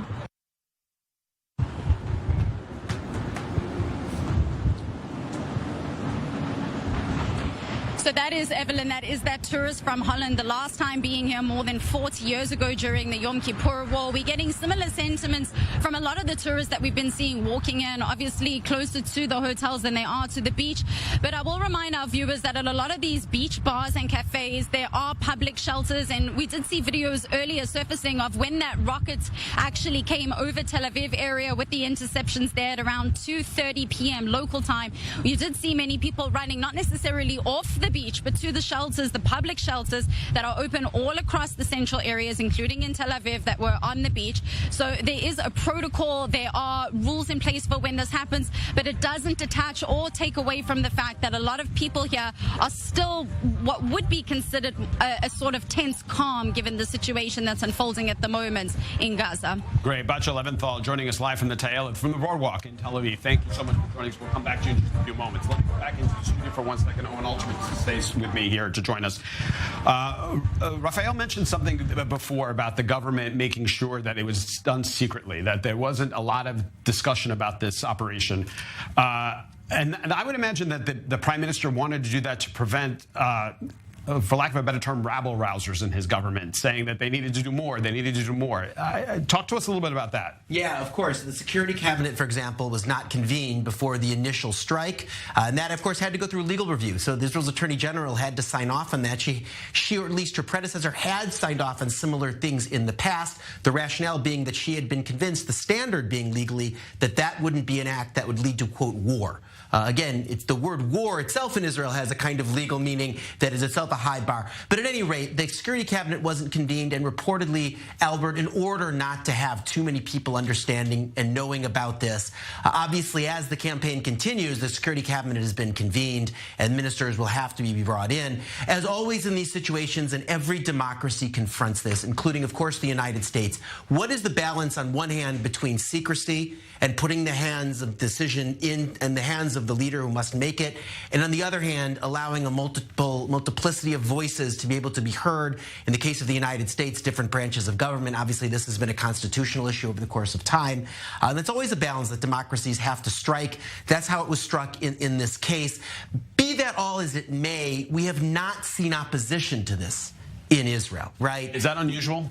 No, not unusual. It's quite standard for an operation like this. Of course, from the Arab, I shouldn't say of course, but from the Arab parties, including Mansour Abbas's Ram party, we have seen opposition. Very important to note that. But from among the Zionist parties, among the Jewish parties across the political spectrum, have not seen opposition, at least to this point. We had both Itamar Ben-Gvir from the furthest reaches of the right, and also Yair Lapid, the opposition leader from the center-left, coming out and praising the operation, praising the renewal of targeted killings, praising the taking of initiative on the time that you and Raphael Yerushalmi were talking about before. So this is something that at this point is enjoying wide support in Israel. We should say, in general, in Israeli military operations, that is one element that has continued over the course of the operation. Still a large amount of trust in the military here. Still, obviously, opposition to the factions in the Gaza Strip. They may think, okay, that each other side of the political spectrum in Israel is less popular than they are, right? So that the left won't stand with the right when the right, quote unquote, goes to war against them, because the left will somehow prefer them over the right, whatever kind of warped thinking that reportedly was. But as we see before, of course that's not true. And of course the country is going to come together to fight terror groups in Gaza. Again, of course, the real question is what's the wisdom, and will this actually get to a better result at the end? And that, of course, we'll have to judge as time goes by. All right, Owen Altman, stand by 1 second. I want to go live now to Pierre Kloschlander. He is joining us live from the border of Israel and Gaza right now, where just moments ago, once again, we heard sirens going off in southern Israel. Pierre, tell us what's going on with you. Well, the latest alert was at 3:53 p.m., which has given us a lull of almost half an hour, which is quite appreciable. We hear faint booms emanating from the Gaza Strip, and I suppose that this is due to Israeli actions, operations into the Gazan territory. We hear also the rotor of choppers, but we don't see them in the sky right now. At this moment, it's pretty quiet. There is this checkpoint, this Israeli checkpoint which prevents people like us or other visitors to drive along the road that drives along the security border. And that's because of security issues. In the past, they've been the Gaza factions have been firing anti-tank missiles, Cornet type, Russian type, onto Israeli vehicles, causing casualties, even fatalities. That's why in certain areas where the road is not protected from such anti-tank missiles, the army sets up checkpoints and do not allow people to drive on that road, except for those who live in the community villages that are further down the road. So a lot of security here, but given that there's been some hits around the vicinity of the Gaza border, for instance, in the kindergarten, which was unoccupied because kindergartens and schools have been closed since yesterday morning, under the instructions of the Home Front Command of the Israeli army. And there was also a direct hit on an unoccupied house inside Sderot, a city of about 30,000 inhabitants in this direction. Sorry about that, Pierre. I'm sorry. Thank you. 1 second. I just wondered, we're just getting word in from the Gaza factions have sent out a joint operation room statement. So let me just read that to our viewers who are just watching right now. It says, with the help of Allah Almighty and His might, the Joint Chamber of the Palestinian Resistance Factions announces the implementation of the Revenge of the Free operation. That's what they're calling it, Revenge of the Free, which consisted in directing a large rocket strike with hundreds of rockets to enemy positions, starting from the so-called Gaza envelope to Tel Aviv in response to the murder of the leaders of Al-Quds Mujahideen brigades. Then they go on to say that they call this operation heroic. They say it coincides with the anniversary of the eternal battle of the sword of Jerusalem. And this is now our first response back from the folks in Gaza, where they're saying that they are the resistance on all fronts of the homeland will remain a single unit, a sword and a shield for our people, our land and our holy places. Raphael, this is pretty standard response from them. Exactly. It's a declaration, it's words. So far, it's a rhetoric that, first of all, you identify immediately as fanatical, religious, nothing to do with the liberation of the Palestinian people, right? Nothing nationalistic. The PLO used to have a different kind of language, a language of nationalism, patriotism, independence. Here you have a purely religious language. So they're on a holy war to kill the infidel. That unites them for sure, because nothing else does. Nothing else does unite them, right? The Islamic Jihad and Hamas are not best friends at all. This declaration is obviously a safe face at this point. They might be followed by actions, but right now the Hamas cannot stand by and let the Islamic Jihad be the only hero in this scenario. This brings up the point that you made moments ago, where you said that the IDF needed to target Hamas as well. Why them? Why them? Because everything that happens in Gaza happens under the Hamas, whether it's encouraged. First of all, the Islamic Jihad is very, very convenient for the Hamas. They don't like one another, these guys, but it's very convenient because the Hamas can have this Islamic Jihad do all the damage to Israel and wash their hands of it. And they say, look, this is the Islamic Jihad. We haven't done anything. We want to continue having the border crossings open, our workers going to work to Israel, getting money to help rebuild. We're fine. The same way that they also operate in Judea and Samaria and the West Bank, and not from Gaza. They always like stay behind, like they're not doing anything, but they are doing everything. They are the ones behind everything. Raphael Shalami, thank you so much for joining us. We continue our live team coverage of the rocket strike on Israel from Gaza. 100 rockets being launched, Tel Aviv sirens being heard all throughout the area of central Israel land for the past 2 hours. I-24 News continues right after the break.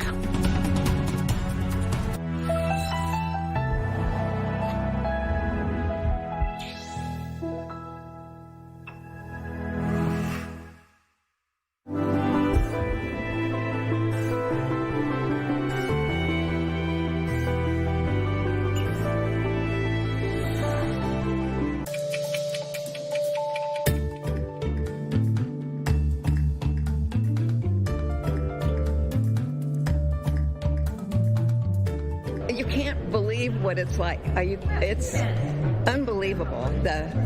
Just to be able to, they're happy, we're happy, everybody's happy.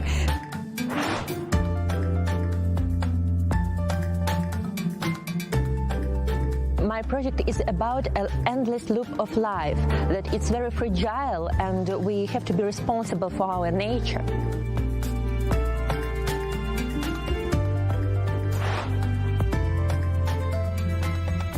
Being a woman who dresses this way, I have to do 10 times the work of the average woman, because for people to even listen to me, I must have gotten to a certain stage.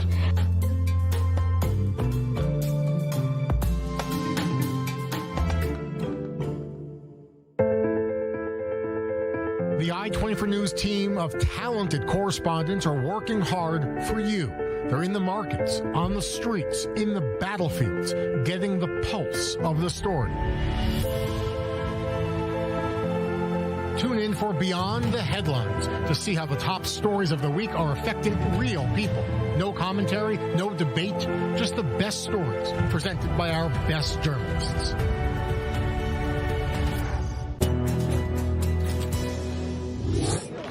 잘 쓰여마실 수 있도록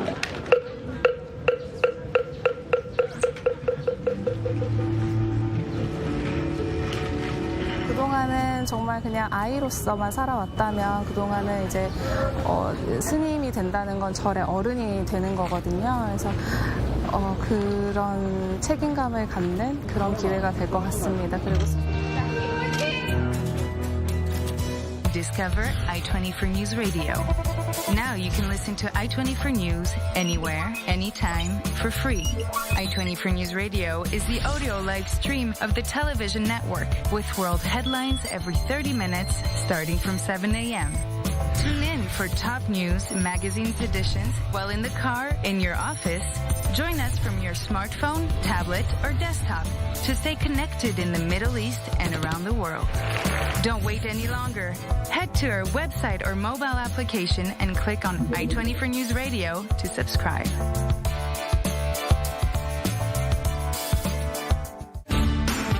Shalom and welcome to Jewish World Weekly. I'm Caleb Ben-David, and each week we're going to bring you the latest from the Jewish world, from politics to religion, entertainment to the latest trends, and everything in between. Join me each week as we explore the global Jewish diaspora. Don't miss Jewish World Weekly only on I-24 News. The Middle East is changing. Old alliances make way for new partnerships. Bigger threats lead to new relationships, and shared goals mean new opportunities. We speak to those who know the inside story and are at the heart of the changes. Don't get caught up with the same old story. Find out what's happening in Middle East Now. Middle East Now on I-24 News.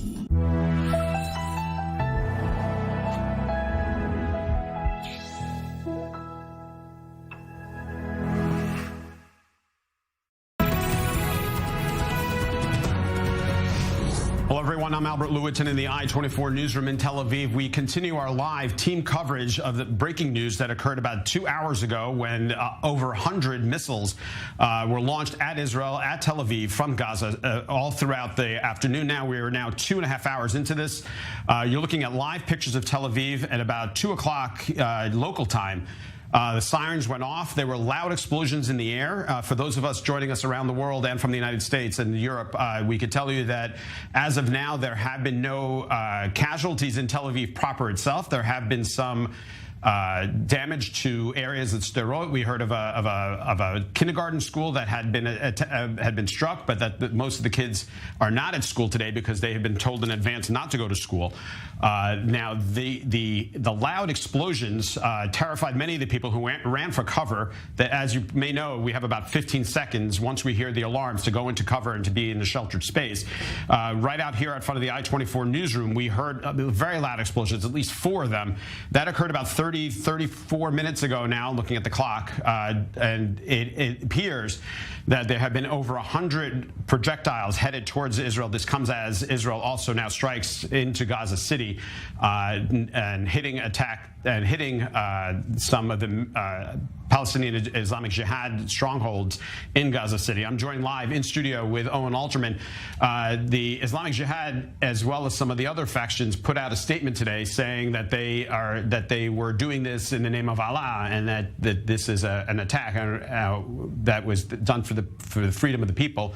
Our guest a moment ago said it was a religious unification of such, and you have some comments on that. Well, obviously there are strong religious overtones in there, pretty explicitly, right? And it's seen through a kind of religious framework with a religious lexicon. And obviously these are the religious groups, right? I mean, these are Islamic groups. That's at the core of their identity. But I disagree with how Raphael characterized it before the break. I'm sorry, he won't be here to answer. It obviously is religious, but this obviously is not, and it's through a religious framing and not a secular framing, but certainly there are elements of nationalism and national goals in there, right? It talks about occupation and talks about, we'll get to this in a second, Albert, about how all of the elements and the fronts of the front will be united. That's an important phrase, an important paragraph. It's gotten a lot of attention, that element in Israel last week. But it's not simply blind religious fanaticism, obviously. It's part of a context, right? A context of the Palestinian people's story. The Palestinian people's story over the last 100 years, over the last 75 years, in the Gaza Strip over the last 56 years, for that matter, over the last 20-some years since Israel evacuated all of its soldiers and all of its settlers from every inch of Gaza. But nonetheless, and this from the eyes of Hamas and Islamic Jihad and the factions, and I'm sure from the eyes of many of the people in Gaza today and every day, is seen through part of rectifying a historic injustice done to the Palestinian people, and being able to, as I don't know if the statement used the phrase, but liberate their land, which is of course how the Palestinian people see it. So it's not just a blind religious fanaticism of people who woke up one morning and are acting because of what Allah told them. It's because of what they see as happening to their people. I do think, though, of course, the more important question is this strategy that Hamas is using. Albert's been a complete failure. Okay, this Mukawama strategy, this resistance strategy of using the territory of Gaza that Israel evacuated completely in 2005, and Hamas took over in 2007, of using that as a base for fighting Israel and for nothing else, for the most part, okay, has been a complete failure. Hamas has been at it for 16 years. The strategic results are zero, right, except for maybe an erosion of Israel's standing among Democrats in the United States, and you could argue that that's not connected to this in any event. So this entire strategy of resistance, of Mukawama, from Hamas, from Hezbollah, from others, has been a complete failure. Israel is stronger economically than it was, stronger militarily than it was, and yes, even despite what we've seen, or maybe because of what we've seen the last few months, Israel is stronger socially than it was then. This has made no dent. Israel has simply adjusted, built the Iron Dome, built shelters, have a new routine for the public. It's obviously difficult for children and for the elderly and for the handicapped, but a new routine for people to manage this, and Israel has simply thrived, and Hamas has made zero strategic dent into Israel. And so the words and essentially putting this strategy out again, okay, simply shows a complete lack of strategic imagination for a group that might actually have better options. I want to just finally say one more thing. That paragraph about all parts of the front being united. Right. This is a reference to what we saw 2 years ago in 2021, right? Where incidents in Jerusalem, in mixed Arab-Jewish cities throughout Israel, including where we're sitting here in Jaffa, and of course what happened in the Gaza Strip. And now in 2023, we can add the situation in Lebanon, right? About a month ago, we saw rockets fired by Palestinian groups in Lebanon. That this is all part of a whole, and Hamas wants those fronts to be ignited and acting in unison to try to spread Israel thin and to make it more difficult for Israel to achieve its goals. That is something a bit new and might present more challenges for Israel, but would actually get the kind of strategic results that the Mukawama strategy has completely failed to get over the last 16 years? I don't think so. So this is almost going back. I mean, the question I had about triangulation, you've had the North, you've had the East, now you have the Southwest. This triangulation is the newest part of it all, but this is nothing Israel, remember, I mean, I'm going back like chalk to 1948 when all the Arab countries attacked Israel. So it's not as though Israel's not ready for something like that.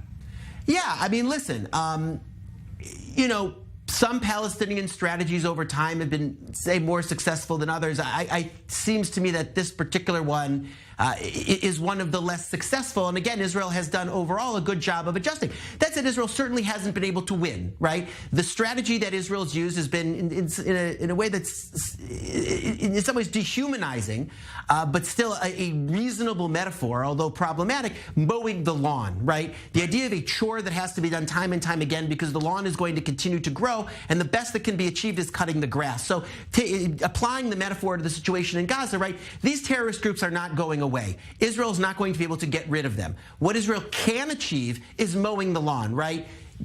Targeting some of the leadership, some of their military assets, and then when those come back, targeting them again and again and again to contain them. That's not a strategy to win, that's a strategy to contain. It is a lack of strategic imagination, but the problem, Albert, is that no one in Israel has been able to actually supply a real alternative, for the most part. Not been able to supply a real alternative that the Israeli public and Israeli establishment feels could actually get a better result, which is why we continue to see that strategy again, maybe 14 or more years after it was initiated. So taking a look now, live pictures. You're looking at live pictures of Gaza. There have been some strikes now by the IDF in Gaza City at some of these locations. You'll see a plume of smoke in Gaza City. These are targeted locations. Exactly what Owen was saying is that the IDF has to specifically target these PIJ strongholds, these mortar areas, the places where they're launching this.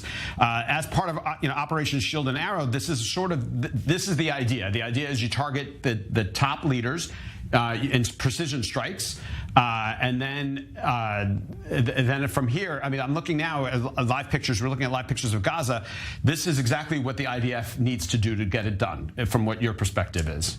Look, there is a plan. The plan is then executed. As I described it before, there is a target bank with the targets, as I understand it, essentially ranked, and you go down that list, right? At the top of the list, again, targets that have high value and low risk of civilian casualties. And then as you start to exhaust the target bank, it starts to get more problematic.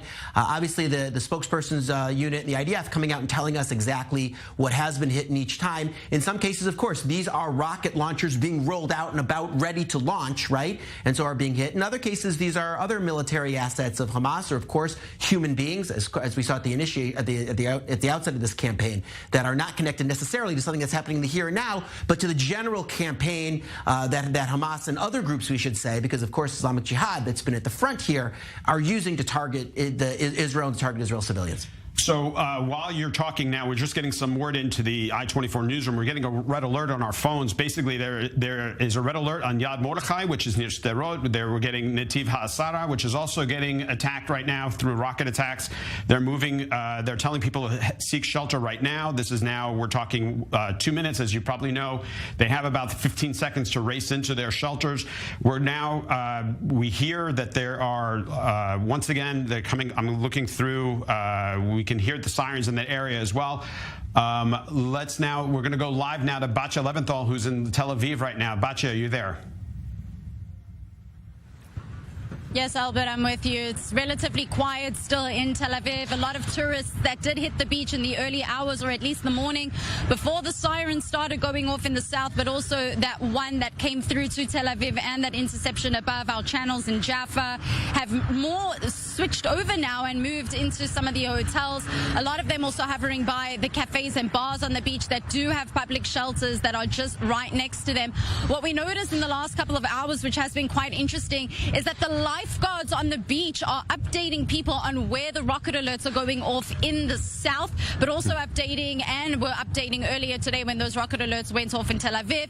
They're making an announcement both in English and in Hebrew for a lot of the tourists, mentioning that they are not saying the alerts in order to worry anyone, but just to give them an update on the situation, knowing that a lot of the tourists don't have some of those applications that a lot of us locals use during times like this for the red alert, the sirens, as well as the Homefront Command app. So just trying to explain to people where the red alerts are, how far away they are from Tel Aviv, and instructing people where the shelters are along the beachfront. Every couple of minutes we are hearing some of those announcements coming from the lifeguards. Quite a few tourists that have been at least walking on the promenade a little bit, sort of in between, and you can see almost their hesitancy as to whether they actually go and sit on the beach or whether they go back to the hotel, not knowing exactly what to do with themselves. We did speak to a tourist earlier in the day from Holland who said the last time time she was here was over 40 years ago during the Yom Kippur War, and this was obviously not what she had intended on her next visit here to Israel, but saying that she understands that it's part of Israeli life, but also saying that there's a lot of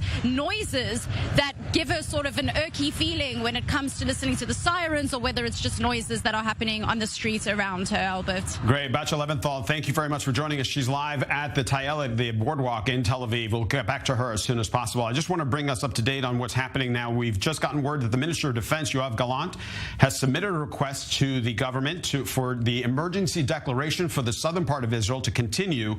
It now is going to be within a range of 80 kilometers from the border. This extension will let the IDF determine some safety guidelines for the civilian population. This is an extension of the emergency order. And to that end, we're going to go live right now to Pia Shechabach. She's in Ashdod, which is within that 80-kilometer zone. Pia, tell us more about what's happening with you. Well, Albert, actually, Ashdod is less than 40 kilometers away from Gaza, so within the range that already had special instructions in place since yesterday morning.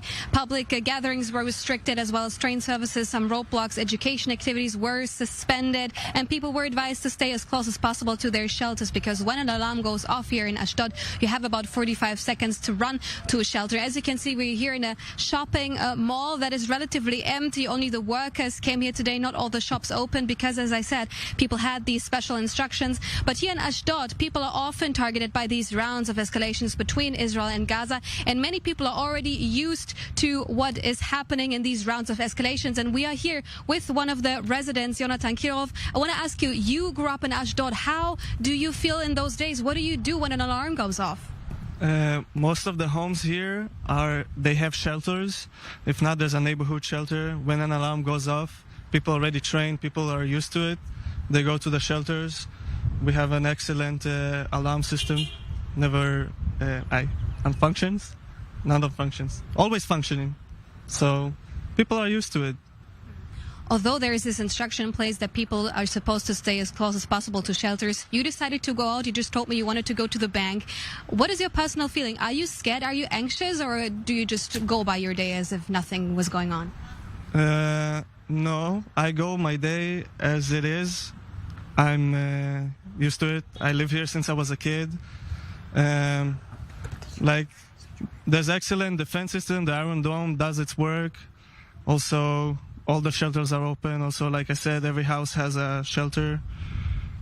So you can go about your day. Now, we're hearing that many, especially families from the south, are looking for an accommodation elsewhere in the country. How are you going to proceed? Do you plan to stay in Ashdod? How do you see, what do you think the next couple of days will look for you? I guess the round of fighting that will go on for like about a week, 10 days. So you plan to stay here, and you're not afraid. That's what we're hearing from you, and that's what we are hearing from many residents here who are used to these rounds of escalations, who are used to alarms, who are still applying to the instructions of the Home Front Command. As you see, it is relatively empty here. These instructions have been in place again since yesterday already.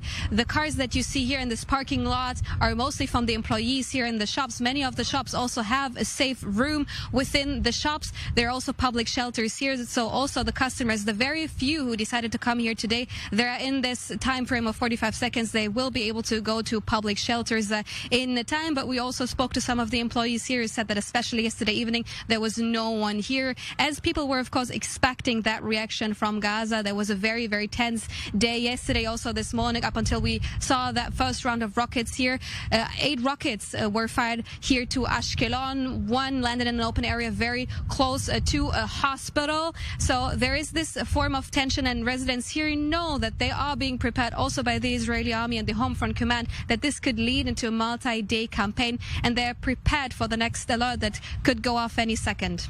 Great. Pia Shechabach joining us live now from Ashkelon and Ashdod area. Thank you so much for joining us on this. Now, she spoke with a resident there. I'm joined here, by the way, with Owen Alterman. She spoke with a resident who had this understanding that it's commonplace, we're ready, but there's a human element to this. You can't walk through the streets of Tel Aviv without every backfire of a car freaking people out. Yeah, and then obviously the situation becomes more severe and more tense as the closer you get to the border with Gaza. First of all, Albert, it's important to stipulate that, again, we don't know exactly what the situation is on the ground in Gaza, but we certainly know from experience in past campaigns that if you're a civilian, you'd much rather be on this side of the border than that side of the border, right? Given the lack of protection that there is there, the lack of concern Hamas has for loss of life, and of course we have to say the obvious, the massiveness of the Israeli attack, right? And the poverty of the public, and the fact that it's not a developed country like Israel is, right? Or even a country officially at all. So you would much rather be a civilian on this side of the border than that side of the border. The numbers have certainly borne that out in terms of the people who are actually civilians actually killed and wounded in past campaigns. That said, it's no great deal to be a civilian on the Israeli side of the border either. Certainly right on the border with Gaza, right? Yad Mordechai, Netiv Asara, those kibbutzim that you mentioned, because they are kibbutzim close to the Gaza border. By the way, Yad Mordechai, of course, named for Mordechai Anelovich, right? The leader of the Warsaw Ghetto Uprising, which just marked the 80th anniversary of just a month or so ago. These are communities, kibbutzim, that are in many cases very, very close to the border. In the case of Nachal Oz, for example, you can see the Gaza fence from there. Right? I think we have a team on their way there. I've been there. It's 800 meters. That's it. Okay? Before the first Intifada, it's almost unimaginable now. People from there in these communities would go to Gaza City to go to the beach or to go to eat. As a child, my parents and I would go down to Gaza.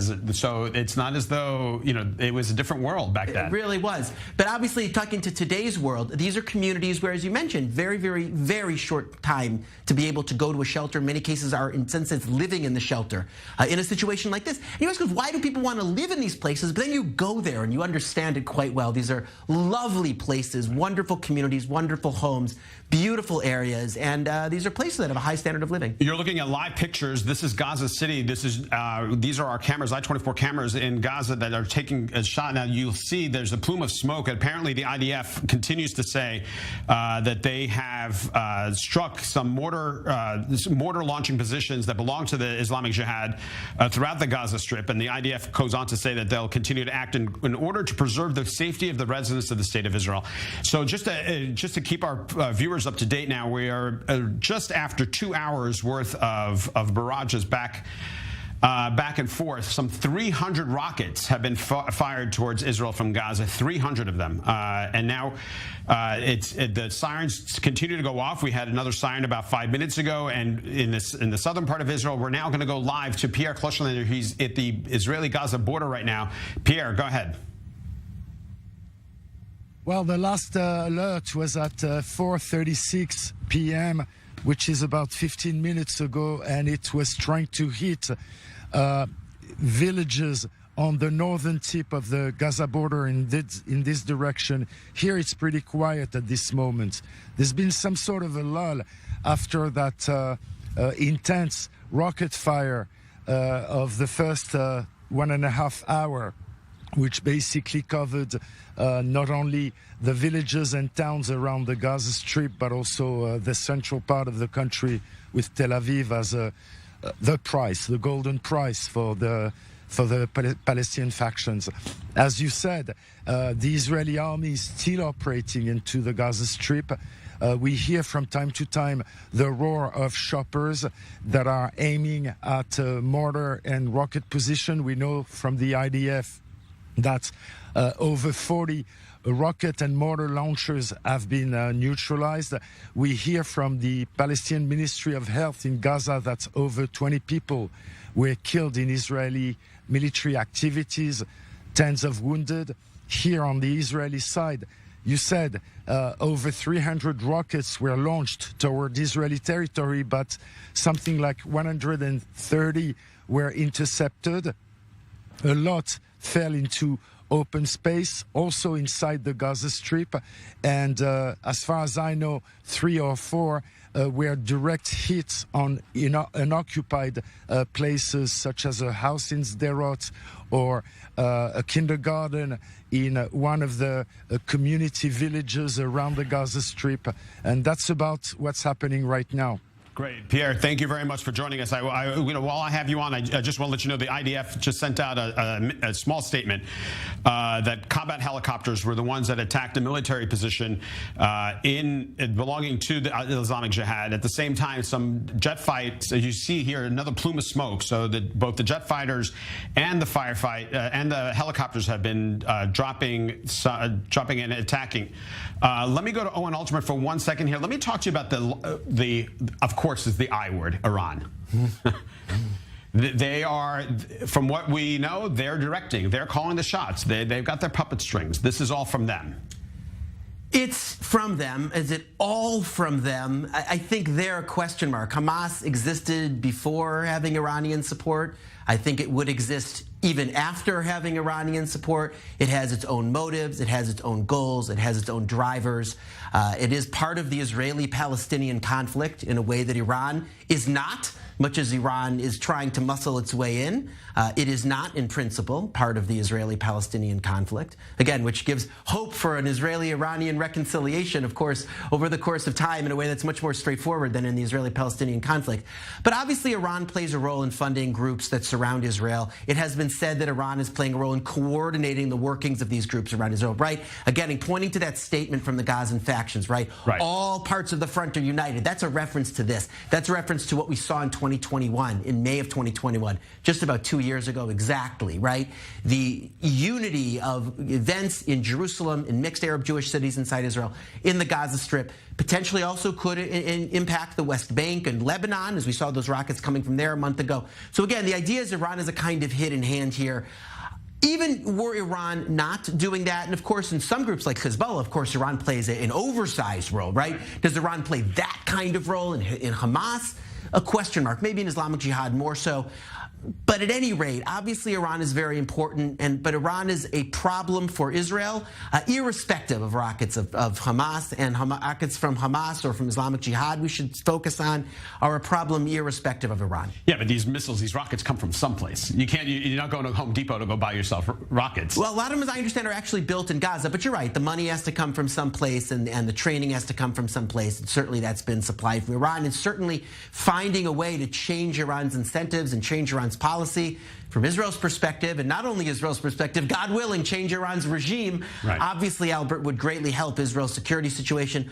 That said, of course, Iran's regime is a reality. Its activity in the areas that surround Israel is a reality, and it's a reality Israel needs to confront. As we discussed before, in terms of the situation in Gaza, the Israeli strategy, in a somewhat dehumanizing term, is called mowing the lawn, right? The idea that the terrorist groups cannot simply be wiped away. It's like grass that grows and simply needs to be mowed over time, whether that means targeting leadership, targeting assets, and targeting financing, that the targeting simply needs to be done to bring the grass down to size, and that the task simply needs to be repeated over time. At any rate, it's obviously a strategy that doesn't have much imagination, doesn't really lead you anywhere. The problem is no one in Israel has been able to find a better alternative. So let me bring up everyone to speed right now. We're almost nearing the top of the hour here in Israel. I just want to let everyone know what's happened for the past couple of hours now. About 300 rockets have been fired towards Israel from Gaza. There have been at least 22 who have been killed, not in Israel, but actually in the Gaza Strip from IDF responses back. 40 have been injured. The IDF now says that 40 rocket launchers and mortars throughout the Gaza Strip have been eliminated because of IDF fighter jets and helicopters. The sirens are still going off in the southern part of Israel. The last one about 15 minutes ago. You're looking at live pictures. This is the Gaza Strip. This is Gaza City there are now rocket alerts going off, we're being told right now. Give me one moment. I'm hearing it now. Yad Mordechai, we talked about this. This is the kibbutz that's right on the Israel-Gaza border. This is maybe the fourth or fifth time, Owen, that we've seen they're being attacked. It seems as though these are the smaller mortars, smaller missiles rather, not the large range, because it's what, how many kilometers away from the edge? Yeah, it's a nightmare being in these places in a situation like this, Albert. And I can't, for better or worse, said from experience, I've never experienced anything quite like what people in those communities. Again, much closer even than the city of Sderot, which is a real town, but at least a bit further away from the border, although also very, very close. But these kibbutzim are extremely close to the border. Each home in these kibbutzim will have a fortified room and as do many towns and cities across Israel. But there, it's a place where people are living. We've seen families leave these communities for obvious reason. Imagine being with children, small children, in a situation like this. Great. Owen Alterman, thank you very much for joining us. I-24 news coverage of the breaking story of 300 missiles attacking Israel from Gaza continues right after the break.